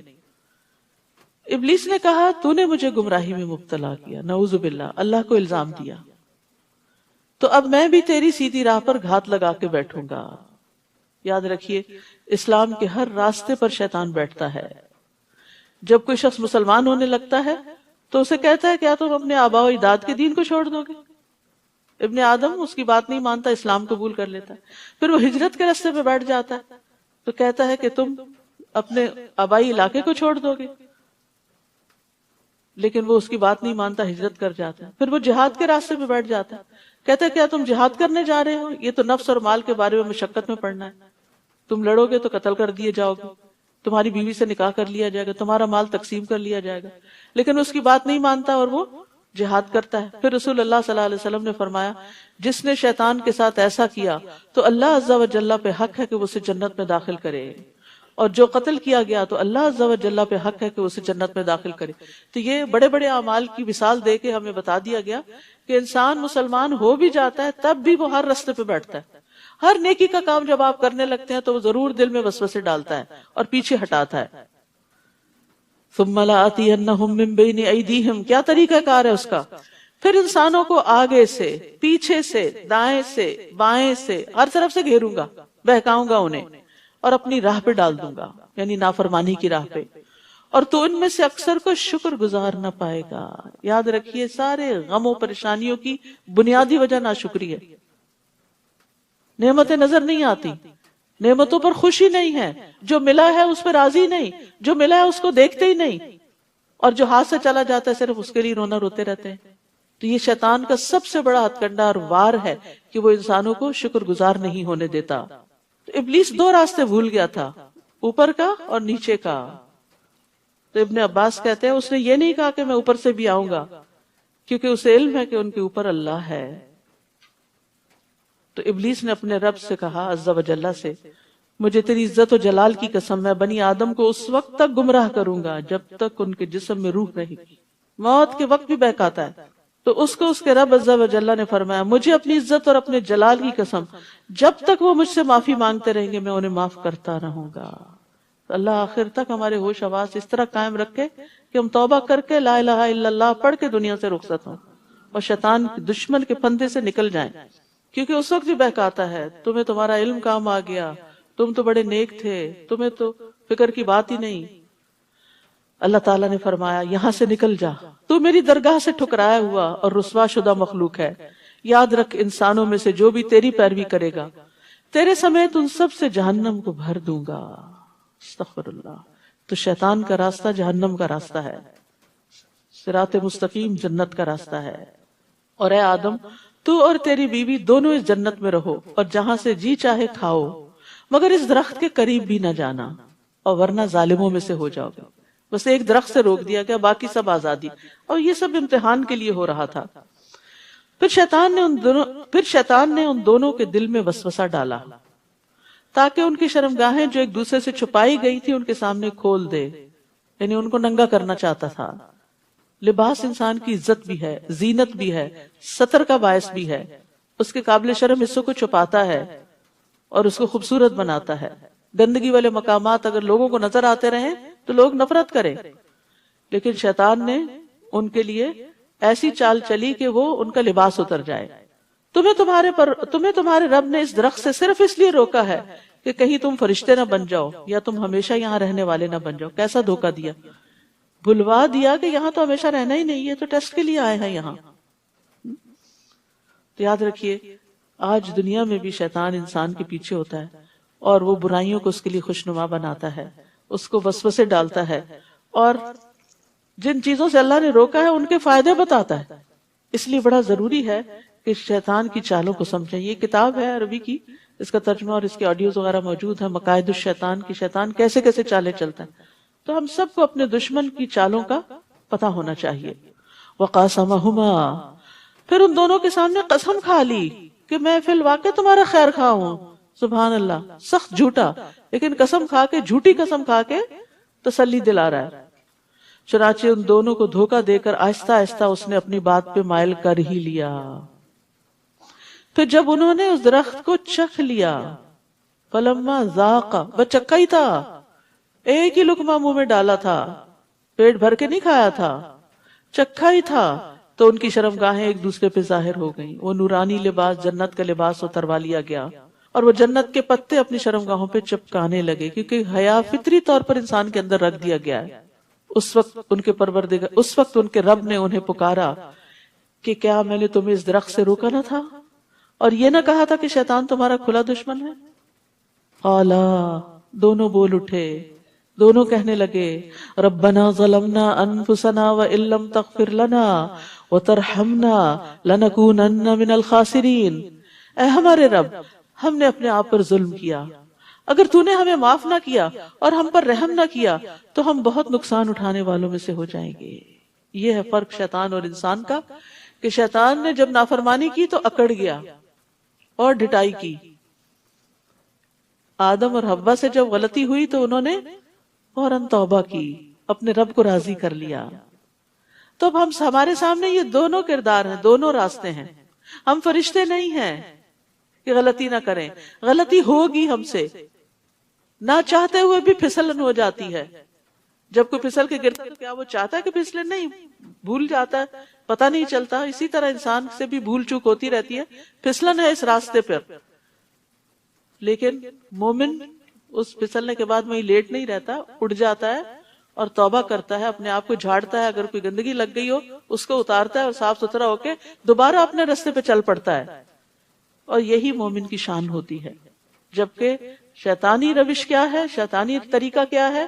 غلطی ہو جائے اکڑ جاؤ، تعویلیں دو، دوسرے کو بلیم کرو، جیسے شیطان نے کیا تھا کہ اللہ تعالیٰ کو بلیم کر رہا تھا۔ تو ہمیں سوچنا چاہیے کہ کسی بھی غلطی پر ہمارا رویہ کیا ہوتا ہے۔ دوسروں کو بلیم کر کر کے خوش رہتے ہیں اور اپنے آپ کو جسٹیفائی کرتے رہتے ہیں، یا اللہ سے معافی مانگ لیتے ہیں اور بندوں سے بھی سوری کر لیتے ہیں۔ ہم نے اپنے آپ پر ظلم کیا، اگر تو نے ہمیں معاف نہ کیا اور ہم پر رحم نہ کیا، یعنی معافی بھی چاہیے اور رحم بھی چاہیے، تو ہم بہت نقصان اٹھانے والوں میں سے ہو جائیں گے۔ فرمایا تم سب یہاں سے نکل جاؤ، تم ایک دوسرے کے دشمن ہو، اب تمہارے لیے زمین میں جائے قرار اور ایک مدت تک سامان زیست ہے۔ پھر فرمایا اسی زمین میں تم زندگی بسر کرو گے، اسی میں مرو گے، مریخ پہ نہیں جانا، اور اسی سے دوبارہ نکالے جاؤ گے۔ انسانوں کے لیے رہنے کی جگہ زمین ہی ہے۔ اے بنی آدم، ہم نے تم پر لباس نازل کیا جو تمہاری شرمگاہوں کو ڈھانپتا ہے اور زینت بھی ہے۔ لباس کے دو مقاصد بتا دیے گئے، ستر کو بھی ڈھانپتا ہے اور خوبصورتی بھی، اور لباس تو تقوی ہی کا بہتر ہے۔ وَلِبَاسُ التَّقْوَىٰ، یہ اللہ تعالیٰ کی نشانیوں میں سے ایک نشانی ہے، یعنی لباس اللہ کی نشانیوں میں سے ایک نشانی ہے۔ شاید لوگ کچھ سبق حاصل کریں۔ تو نبی صلی اللہ علیہ وسلم نے لباس کے بارے میں جو کچھ فرمایا اور جو کچھ کیا، بخاری میں بڑا خوبصورت باب ہے کتاب اللباس، اس کو اگر پڑھا جائے تو پوری ہدایات ملتی ہیں کہ ہمیں کس قسم کا لباس پہننا چاہیے۔ آپ صلی اللہ علیہ وسلم کو سفید لباس پسند تھا، بہت قیمتی لباس پسند نہیں کرتے تھے۔ اے بنی آدم، ایسا نہ ہو کہ شیطان تمہیں فتنے میں مبتلا کر دے جیسے اس نے تمہارے والدین کو جنت سے نکلوا دیا تھا۔ خبردار کیا جا رہا ہے، وہ جو تمہارے والدین کا دشمن تھا وہ تمہارا بھی دشمن ہے، ان کو نکلوایا تھا کہیں تمہیں بھی جنت سے محروم نہ کرے، اور ان سے ان کے لباس اتروا دیے تھے تاکہ ان کی شرمگاہیں انہیں دکھلا دے۔ تو دنیا میں شیطان کو انسان پہ قابو پانے کا ایک بہت اچھا طریقہ کیا ہے کہ اس کو ننگا کر دیا جائے، یعنی ریویلنگ ڈریسز۔ اور اس میں آپ دیکھیے کہ مردوں کے مقابلے میں عورتیں زیادہ ریویلنگ ڈریسز پہنتی ہیں کہ جن سے جسم ننگا ہوتا ہے۔ بعض اوقات شادی کے موقع پہ ایسے ڈریسز یا تو سلیو لیس یا آرگنزا وغیرہ کے بازو لگا لیتے ہیں جو نہ ہونے کے برابر۔ اسی طرح بعض اوقات اتنا ٹائٹ لباس کے جس سینے کو ڈھانکنے کا حکم دیا وہی سب سے زیادہ نمایاں ہو رہا ہوتا ہے۔ تو یہ اس کو عورت کی آزادی سمجھ دیا گیا۔ یہ بھی ایک خوش فہمی ہے کہ اپنے جسم کو نمایاں کرنا، آزادی کہاں کی؟ اس کے بعد جس طرح کی مشکلات آتی ہیں وہ انسان کو آزاد تو نہیں رہنے دیتی، جس طرح کی ہراسمنٹ ہوتی ہے اور جس طرح کی پریشانیاں دیکھنی پڑتی ہیں ان کاموں سے، وہ آزادی نہیں ہے۔ عورت کے لیے عزت کا مقام اس کی قابلیت ہے، اس کا تقوی ہے کہ وہ اپنے اعمال کی بنا پر مقام پیدا کرے، نہ کہ اپنے جسم کو ننگا کر کے دوسروں کی نظر میں جچے اور دوسروں کے لیے ایک زینت کا سامان بن جائے۔ تو تنگ لباس یا چھوٹا لباس یا باریک لباس پہن کر انسان دراصل دوسروں کے ہاتھ میں ایک پپٹ سا بن جاتا ہے کہ جیسے وہ چاہتے ہیں ہم ویسے ایکٹ کر رہے ہیں، اس طرح بن رہے ہیں۔ پپٹ کیا ہوتی؟ کہ آپ جس طرح اس کو چلاتے ہیں ویسے وہ چلتی۔ تو اگر ہم لوگوں کے چلانے پہ چل رہے ہیں، جیسا وہ لباس پسند کرتے ہیں ہم وہ پہن رہے ہیں، تو پھر ہماری اپنی سوچ سمجھ کہاں ہے اور اللہ کا حکم کہاں ہے؟ تو یاد رکھیے عورت کے لیے خاص طور پر ایک بہت بڑی آزمائش ہے، اور یہ اس کے جنت میں جانے کے راستے میں رکاوٹ بھی ہے، کیونکہ نبی صلی اللہ علیہ وسلم نے فرمایا جہنمیوں کی 2 قسمیں میں نے ابھی تک نہیں دیکھی، یعنی آپ صلی اللہ علیہ وسلم کے زمانے میں یہ لوگ نہیں تھے۔ ایک وہ جن کے پاس بیل کے دموں جیسے کوڑے ہوں گے جن سے وہ لوگوں کو ماریں گے، یعنی ظالم حکمران۔ دوسری وہ عورتیں جو کپڑے پہننے کے باوجود ننگی ہوں گی، مائل ہونے والی اور دوسروں کو مائل کرنے والی، یعنی خود مردوں کی طرف اٹریکٹ ہوں گی اور ان کو اپنی طرف اٹریکٹ کریں گی۔ ان کے سر بختی اونٹ کے کوہان کی طرح ہیں، خاص طور پر ہیئر سٹائل کی بات کی گئی ہے، اونچے سر۔ ایسی عورتیں جنت میں داخل نہیں ہوں گی اور نہ ہی اس کی خوشبو پائیں گی، حالانکہ اس کی خوشبو اس طرح لمبے فاصلے سے آتی ہے۔ تو یاد رکھیے اللہ سبحانہ وتعالیٰ نے قرآن میں اور نبی صلی اللہ علیہ وسلم نے سنت میں واضح کر دیا کہ ایک عورت کا لباس کیسے ہونا چاہیے، مردوں کا بھی، یہ نہیں کہ مردوں کو اجازت ہے کہ وہ ننگے رہ کر اپنے آپ، کیونکہ اہل عرب جو تھے ننگے طواف کرتے تھے، شیطان نے ان کو یہ سجھا دیا کہ جن کپڑوں میں تم گناہ کرتے ہو ان میں تم اللہ کی عبادت نہ کرو، حالانکہ اللہ سبحانہ وتعالیٰ کا حکم کیا تھا، خذوا زینتکم عند کل مسجد، ہر عبادت گاہ میں اپنی زینت اختیار کرو، یعنی مناسب لباس پہن کر عبادت کرو۔ اے بنی آدم ایسا نہ ہو کہ شیطان تمہیں فتنے میں مبتلا کر دے، جیسا کہ اس نے تمہارے والدین کو جنت سے نکلوا دیا اور ان سے ان کے لباس اتروا دیے تاکہ ان کی شرمگاہیں انہیں دکھلا دے۔ وہ اور اس کا قبیلہ تمہیں ایسی جگہ سے دیکھتے ہیں جہاں سے تم انہیں نہیں دیکھ سکتے۔ ہم نے شیطانوں کو ان لوگوں کا سرپرست بنا دیا ہے جو ایمان نہیں لاتے، یعنی وہ ان پر خوب مسلط رہتے ہیں، اور جب وہ کوئی شرمناک کام کرتے ہیں تو کہتے ہیں ہم نے اپنے باپ دادا کو اسی طریقے پر پایا، یعنی ننگے طواف کرنے وغیرہ کا طریقہ، اور اللہ نے ہمیں ایسا کرنے کا حکم دیا ہے، یعنی غلط بات کو اللہ کی طرف منسوب کرتے ہیں۔ تقوی کا خود ساختہ معیار، آپ ان سے کہیے کہ اللہ کبھی بے حیائی کا حکم نہیں دیتا، کیا تم اللہ کے ذمے ایسی باتیں لگاتے ہو جو تم جانتے نہیں؟ آپ کہہ دیجئے میرے رب نے تو انصاف کا حکم دیا ہے اور اس بات کا کہ ہر مسجد میں نماز کے وقت اپنی توجہ ٹھیک اسی کی طرف رکھو، یعنی عبادت خالصتاً اللہ کے لیے، اور پھر دین کو خالص اسی کے لیے خالص کرتے ہوئے اس کو پکارو، جس طرح اس نے تمہیں پہلے پیدا کیا اسی طرح تم پھر دوبارہ پیدا کیے جاؤ گے۔ ایک فریق کو تو اس نے ہدایت دی اور دوسرے فریق پر گمراہی واجب ہو گئی، کیونکہ انہوں نے اللہ کو چھوڑ کر شیطانوں کو اپنا سرپرست بنا لیا تھا، پھر وہ یہ بھی سمجھ رہے ہیں کہ وہ سیدھی راہ پر ہیں۔ یعنی بہت سے لوگ اس دھوکے میں مبتلا ہیں، غلط کرتے ہوئے اپنے آپ کو جسٹیفائی کرتے ہیں اور اپنے آپ کو صحیح سمجھتے ہیں، اور اگر ان کو روکا جائے کہ ایسا نہ کرو تو وہ ان کو ہی الٹا غلط قرار دیتے ہیں۔ اے بنی آدم جب بھی کسی مسجد میں جاؤ تو آراستہ ہو کر جاؤ، صاف ستھرے آنا چاہیے عبادت گاہوں میں، کیونکہ اس سے اپنی عبادت بھی متاثر ہوتی ہے اور دوسرے کی بھی۔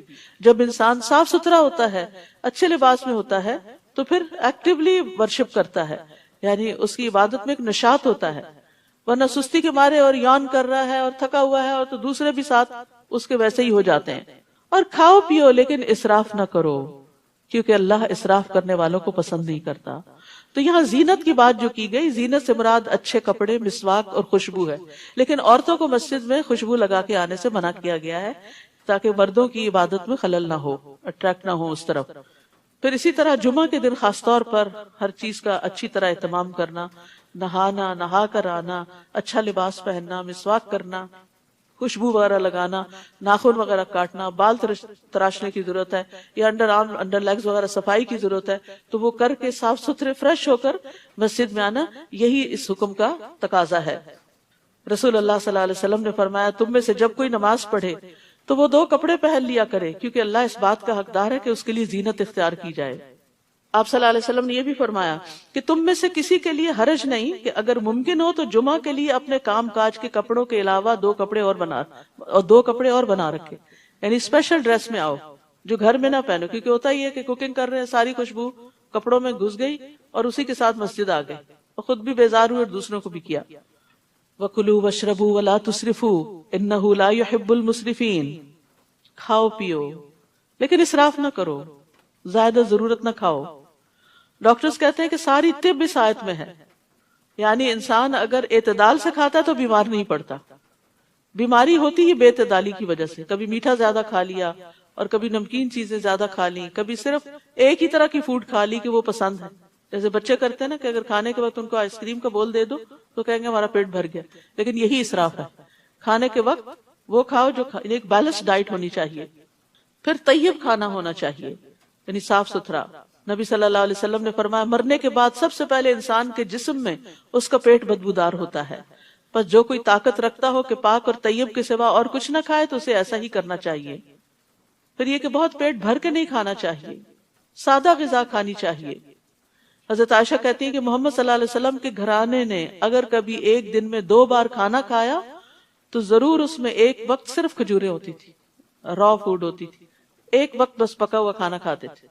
قل من حرم زینت اللہ، اب آگے آ رہے ہیں نا روزے، تو تب آپ دیکھ سکتے ہیں کہ اپنے ٹائم کو، کیونکہ راتیں چھوٹی ہیں، کھانے کے اوقات تنگ ہیں، تو اس میں اچھا سا مینیو پلان کریں کہ جس میں اس آیت پر عمل ہو سکے۔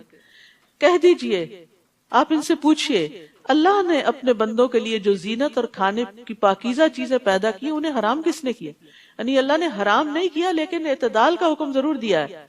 آپ کہیے کہ یہ چیزیں دنیا کی زندگی میں ان لوگوں کے لیے ہیں جو ایمان لائے، یعنی ایمان والوں کے لیے اچھی چیز کھانا یا پہننا حرام نہیں ہے، اور قیامت کے دن تو خالصتاً انہی کے لیے ہوں گی۔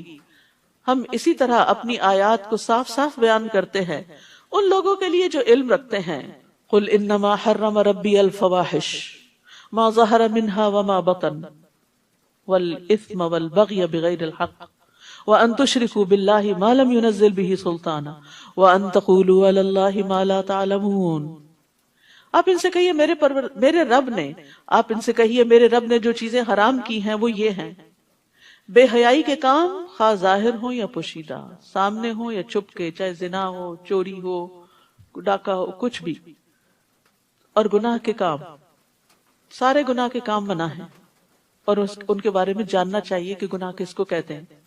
اور ناحق زیادتی، یعنی کسی کو گالی دینا، کسی کا مال ہتھیا لینا، کسی کے ساتھ سرکشی کا رویہ اختیار کرنا، چھوٹی سی بات پہ بھڑک اٹھنا اور اتنا غصہ دوسرے پہ کرنا کہ اس کے ساتھ زیادتی ہو جائے، یعنی کسی کی بات کے جواب میں اگر کوئی چھوٹی سی بات کہہ دی تو بات برابر کی ہو گئی، لیکن اگر زیادہ کی تو وہ ظلم ہوگا، ناحق زیادتی ہوگی اور اس پر پوچھ ہوگی۔ اور یہ کہ تم اللہ کے شریک بناؤ جس کے لیے اس نے کوئی سند نہیں اتاری، اور یہ کہ تم اللہ کے ذمے ایسی باتیں لگا دو جن کا تمہیں علم نہیں، اسے سب سے بڑا جرم قرار دیا گیا۔ شرک کے بھی آگے اس کو رکھا گیا کہ اللہ کے ذمے ناحق باتیں لگانا کہ جو اللہ تعالیٰ کا حکم نہیں ہے، یہ کہنا کہ یہ اللہ نے فرمایا ہے۔ تو فواحش کی کئی قسمیں ہیں، کچھ کا تعلق ذہن سے ہے، سوچیں، فحش سوچیں، کچھ کا جسم کی حرکتوں سے ہے جیسے زنا وغیرہ، کچھ فحش جو ہے وہ ایکشنز میں ہوتا ہے۔ آنکھ کا زنا دیکھنا ہے، یعنی گندی چیزیں، چاہے اسکرین پر ہو چاہے نیکڈ آئیز سے سامنے ہو۔ زبان کا زنا بولنا ہے، فحش گفتگو، گالی گلوچ وغیرہ۔ دل کا زنا یہ ہے کہ وہ خواہش اور آرزو کرتا ہے، یعنی برے کام کی، برے فعل کی، زنا وغیرہ کی۔ پھر شرمگاہ اس سب کو سچا کرتی ہے یا اس کو جھٹلا دیتی ہے۔ اسی طرح تکبر، خود پسندی، ریا، نفاق، یہ بھی فحش چیزیں ہیں، یعنی حرام چیزیں ہیں جن کو دل میں رکھا جائے۔ پھر اسی طرح باتوں میں بےہودہ گوئی، فضول باتیں کرنا۔ مومن فحش گو نہیں ہوتا، تانے دینے والا نہیں ہوتا، لعنتیں کرنے والا نہیں ہوتا، گالی گلوچ کرنے والا نہیں ہوتا۔ عبداللہ بن مسعود کہتے ہیں کہ مومن کے اخلاق میں سے سب سے زیادہ قابل مذمت، قابل ملامت بےہودہ گوئی ہے، فحش گفتگو۔ ایسی گفتگو سے بھی توبہ کرنی چاہیے۔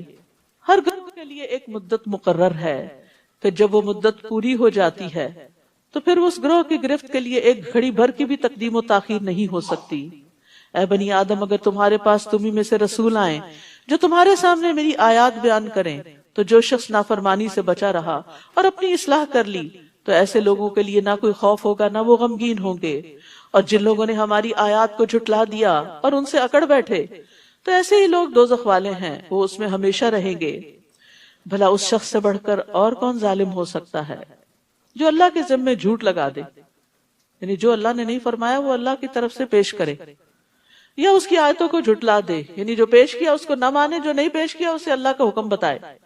ایسے لوگوں کو ان کا وہ حصہ تو دنیا میں ملے گا ہی جو ان کے مقدر میں ہے، یہاں تک کہ جب ان کی روحیں قبض کرنے کے لیے ہمارے فرشتے ان کے پاس آئیں گے تو ان سے پوچھیں گے وہ تمہارے الہ کہاں ہیں جنہیں تم اللہ کے سوا پکارا کرتے تھے؟ وہ جواب دیں گے ہمیں کچھ یاد نہیں پڑتا، اپنے کیے کو بھول جائیں گے۔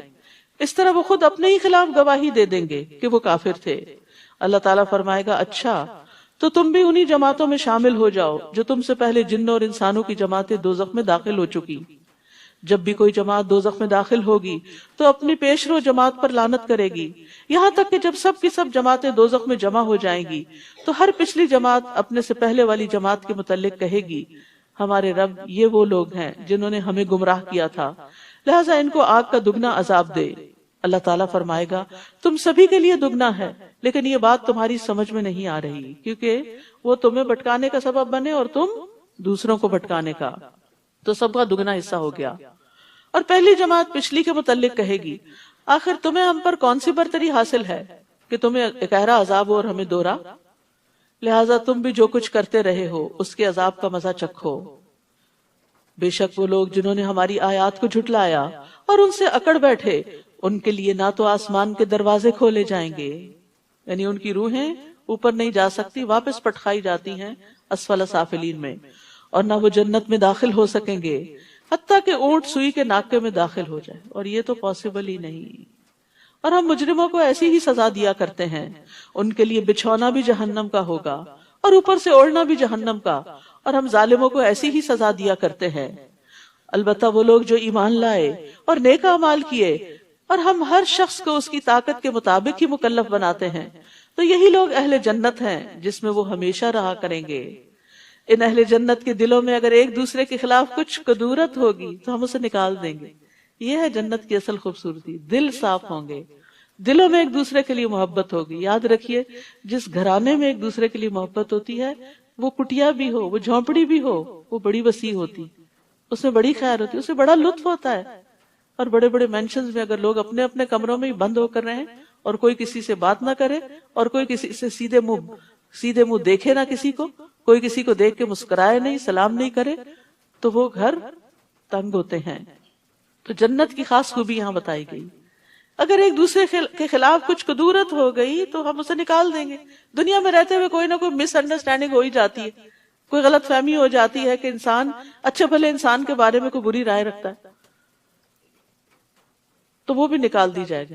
اصل میں جنت میں جانے سے پہلے جنت اور دوزخ کے اوپر تو پل صراط ہے نا، جب پل صراط پار کر لیں گے تو جنت میں جانے سے پہلے ایک اور پل آئے گا، قنطرہ جس کو کہتے ہیں، اس پر لوگوں کو مہذب کیا جائے، حذبوا ونقوا، صاف ستھرا کیا جائے گا اندر سے باہر سے، کیونکہ میدان حشر کی طویل قیام اور تھکاوٹ اور وہ ساری چیزیں ختم کر کے پھر وہ جنت میں داخل کیے جائیں گے، اندر سے بھی صاف باہر سے بھی صاف۔ اور یہیں پر آراف ہے جس کا آگے ذکر آ رہا ہے۔ اور وہ کہیں گے تعریف تو اللہ ہی کے لیے ہے جس نے ہمیں یہ جنت کی راہ دکھائی، اللہ اگر ہمیں یہ راہ نہ دکھاتا تو ہم کبھی یہ راہ نہ پا سکتے تھے۔ اور یہ قرآن یہی جنت کی راہ دکھاتا ہے۔ ہمارے رب کے رسول واقعی حق لے کر آئے، اس وقت انہیں آواز آئے گی، ندا آئے گی، ان تلکم الجنت اورثتموہا بما کنتم تعملون، تم اس جنت کے وارث بنائے گئے ہو اور یہ ان نیک اعمال کا بدلہ ہے جو تم دنیا میں کرتے تھے۔ جنت کے لیے نیک عمل چاہیے، جنت میں جانے کے لیے یہی کرنسی اور یہی ٹکٹ کام آئے گا، اور نیک اعمال اللہ کی توفیق سے ملتے ہیں، اور یہ اللہ کا احسان ہوتا ہے کہ کسی کو ہدایت اور ایمان نصیب کرے، اسی لیے وہ جنت والے اللہ کی طرف اس کو منسوب کریں گے۔ اور اہل جنت دوزخیوں کو پکار کر پوچھیں گے ہم نے تو ان وعدوں کو سچا پا لیا جو ہم سے ہمارے رب نے کیے تھے، کیا تم سے تمہارے رب نے جو وعدے کیے تھے تم نے بھی انہیں سچا پایا؟ وہ جواب دیں گے ہاں ہم نے بھی سچا پایا۔ پھر ان کے درمیان ایک پکارنے والا پکارے گا کہ ظالموں پر اللہ کی لعنت ہو، وہ لوگ جو اللہ کی راہ سے روکتے اور اس میں کجی پیدا کرنا چاہتے تھے اور آخرت کے منکر تھے۔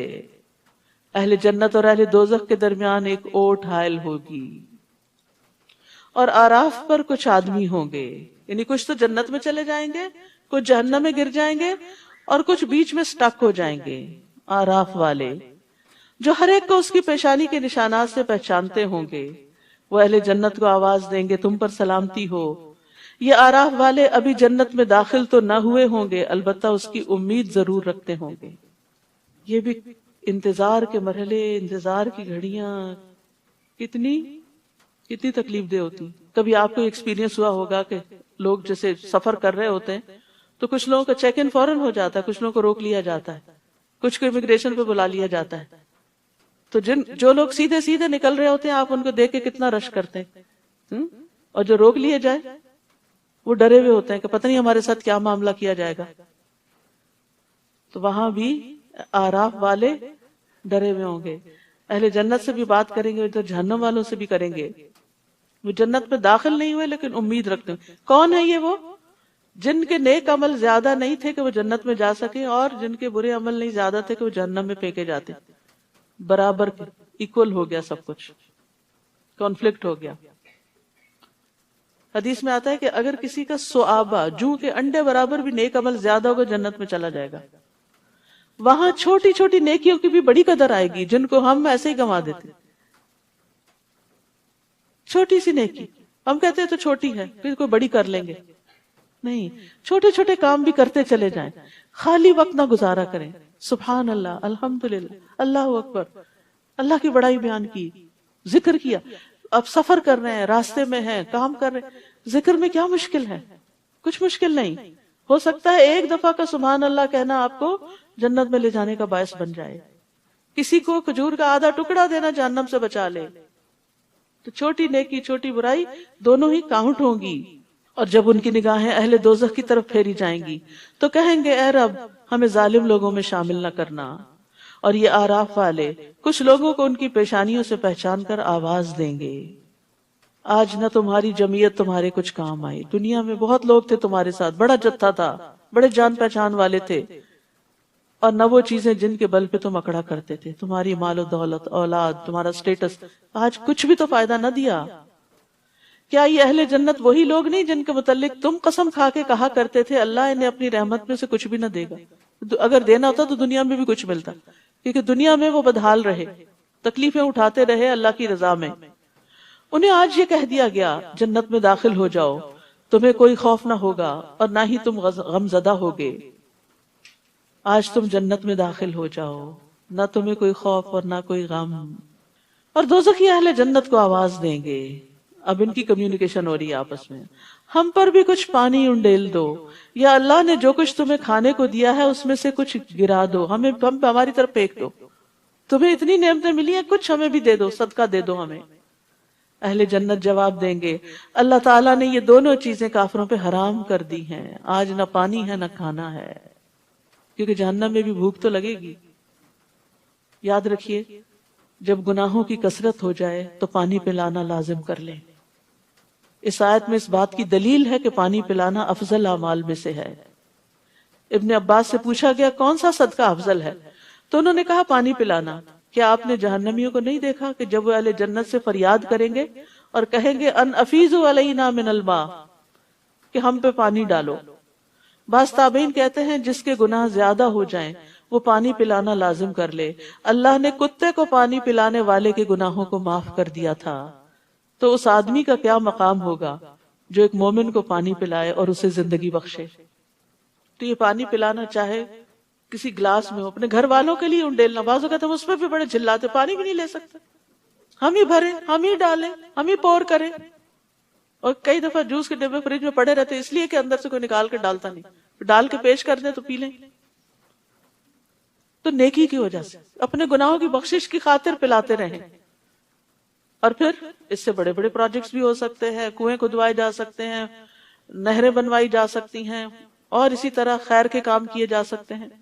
جابر رضی اللہ عنہ کہتے ہیں کہ رسول اللہ صلی اللہ علیہ وسلم نے فرمایا جس نے کوئی کنواں کھدوایا پھر جو بھی پیاسا جاندار اس میں سے پانی پیے، یا کوئی جن یا انسان یا کوئی پرندہ، تو قیامت تک اللہ اس بندے کو اجر دیتا رہے گا، قیامت تک، جب تک وہ کنواں باقی رہے گا، جب تک وہ نلکا چلتا رہے گا۔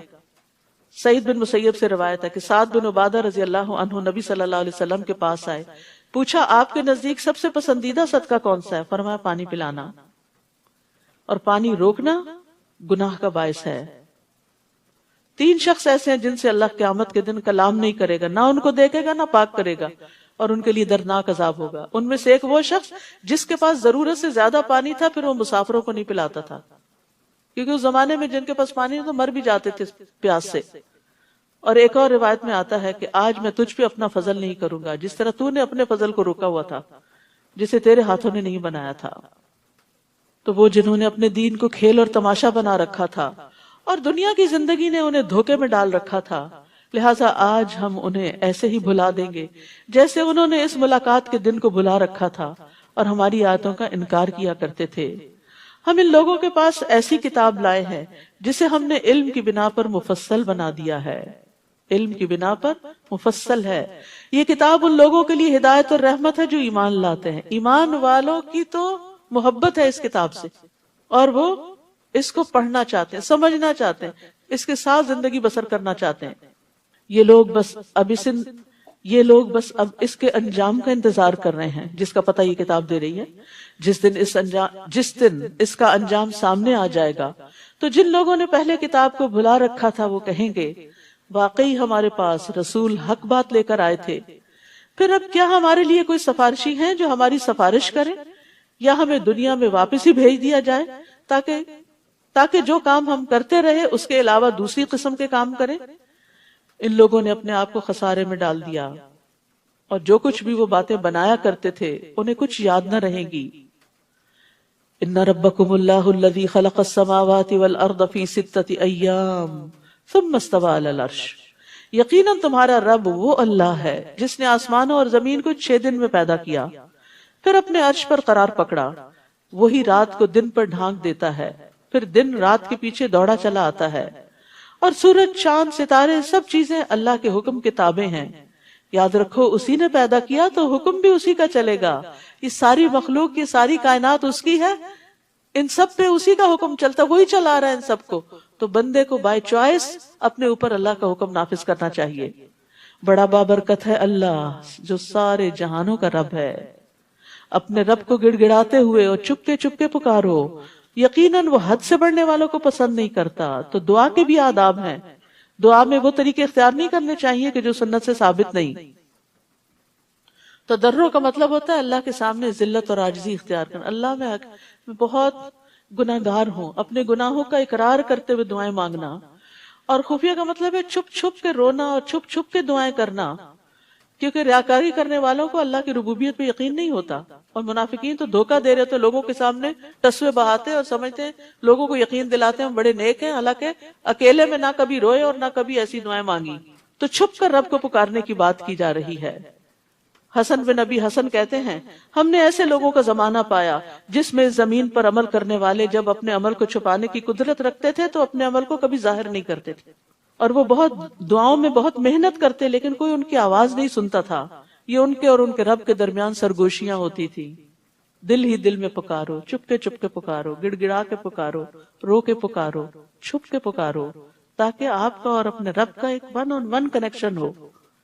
اور زمین میں حالات کی درستگی کے بعد ان میں بگاڑ پیدا نہ کرو، اور اللہ کو خوف اور امید سے پکارو، یعنی دعا مانگتے ہو مایوس نہ ہو، امید بھی ہو اور ڈر بھی ہو کہ کہیں میرے کوئی گناہ نہ رکاوٹ بنے۔ یقیناً اللہ کی رحمت نیک کردار لوگوں سے قریب ہے، محسنین کے قریب ہے۔ تو یاد رکھیے ایمان، تقوی، احسان، اس کی وجہ سے رحمتیں اور برکتیں ملتی ہیں۔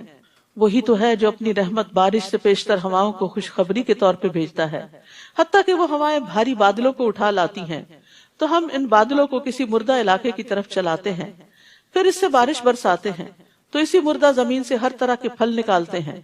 اسی طرح ہم مردوں کو بھی زمین سے نکال کھڑا کریں گے، شاید اس مشاہدے سے تم کوئی نصیحت پکڑو۔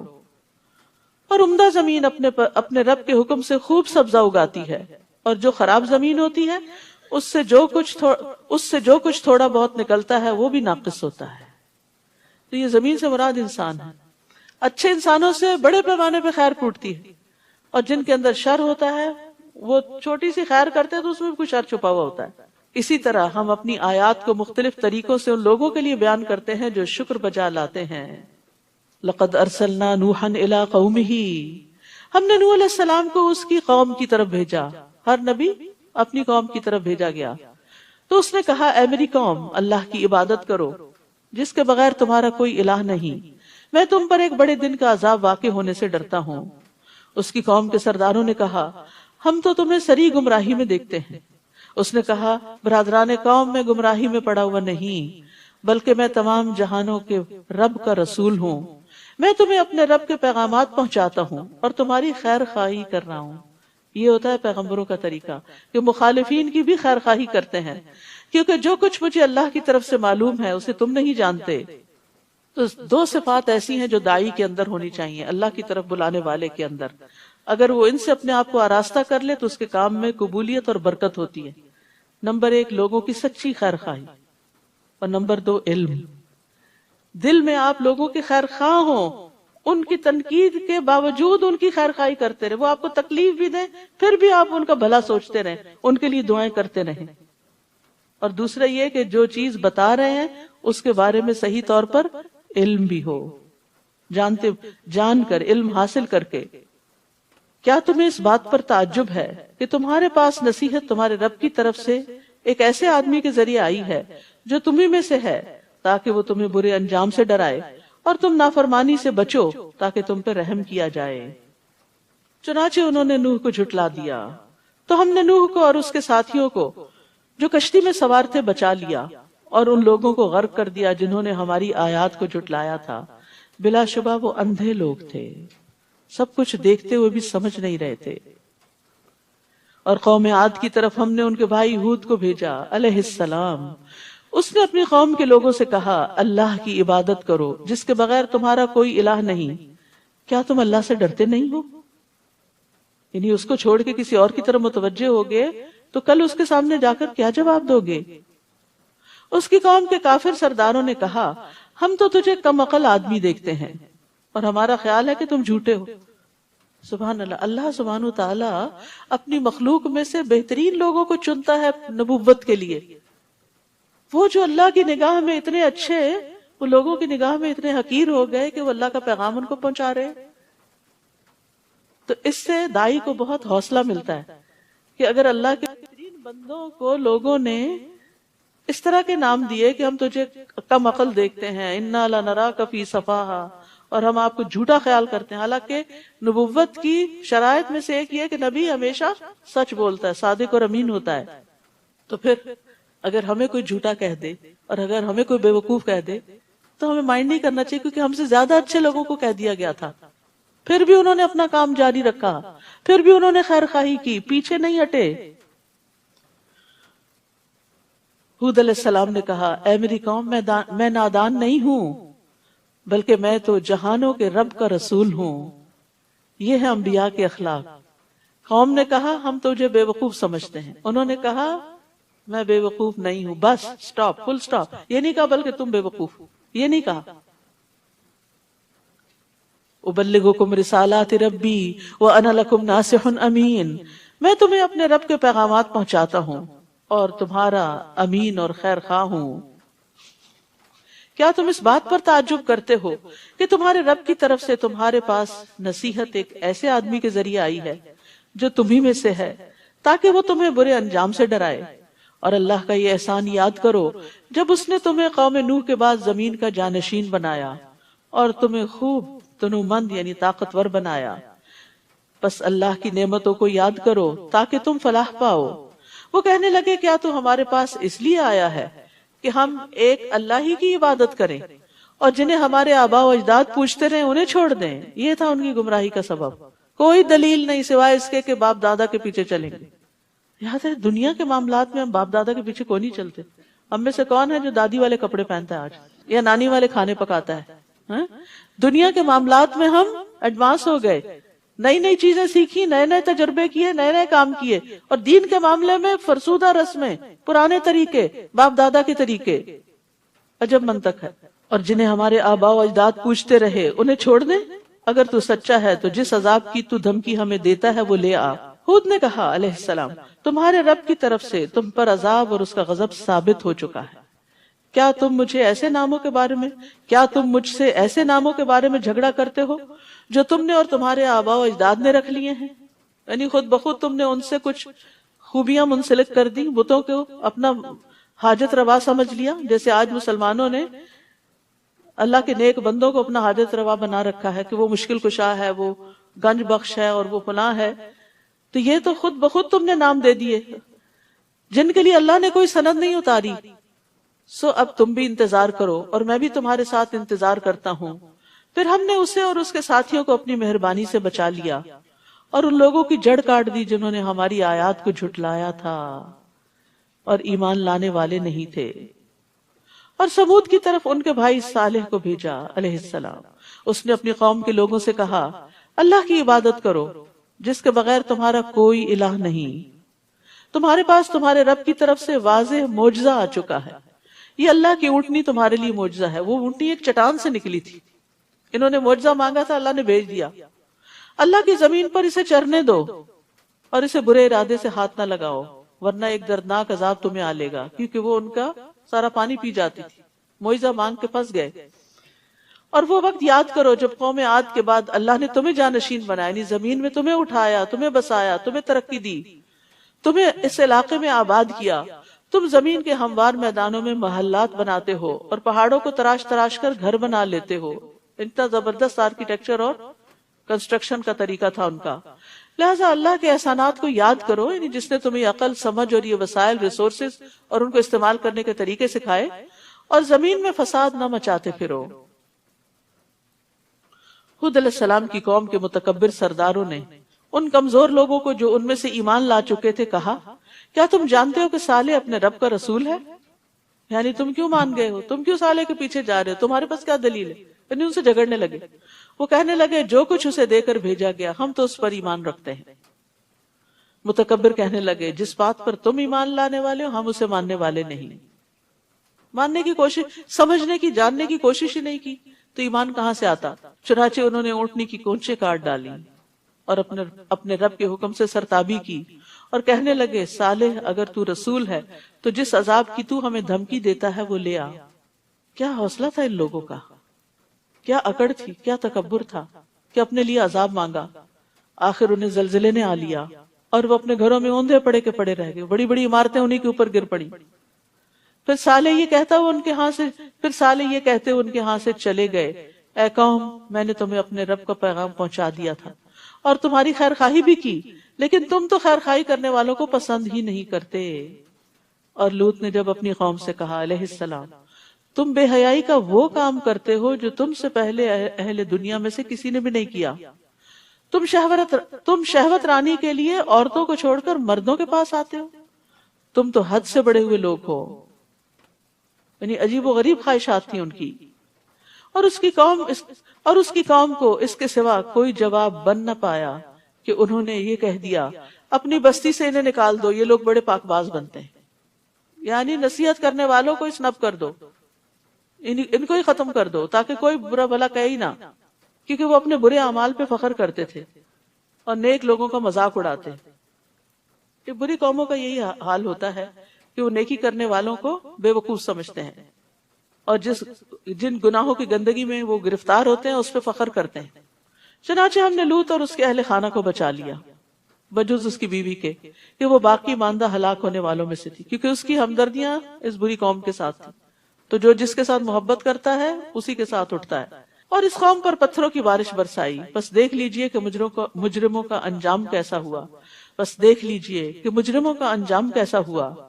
اور اہل مدین کی طرف ہم نے ان کے بھائی شعیب کو بھیجا علیہ السلام. اس نے کہا اے میری قوم اللہ کی عبادت کرو، تمہارے لیے اس کے سوا کوئی الہ نہیں. تمہارے پاس تمہارے رب کی طرف سے ایک واضح دلیل آ چکی ہے، لہذا ناپ اور تول پورا رکھا کرو اور لوگوں کو ان کی چیزیں کم نہ دیا کرو.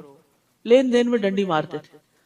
اور زمین میں اصلاح ہو جانے کے بعد اس میں بگاڑ پیدا نہ کرو. یہی بات تمہارے لیے بہتر ہے اگر تم واقعی مومن ہو. اور زندگی کی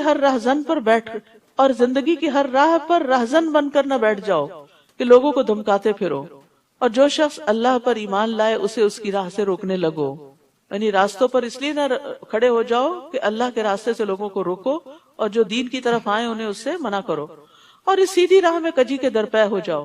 اور وہ وقت یاد کرو جب تم تھوڑے تھے تو اللہ نے تمہیں زیادہ کر دیا، اور دیکھو کہ فساد کرنے والوں کا انجام کیا ہوتا ہے۔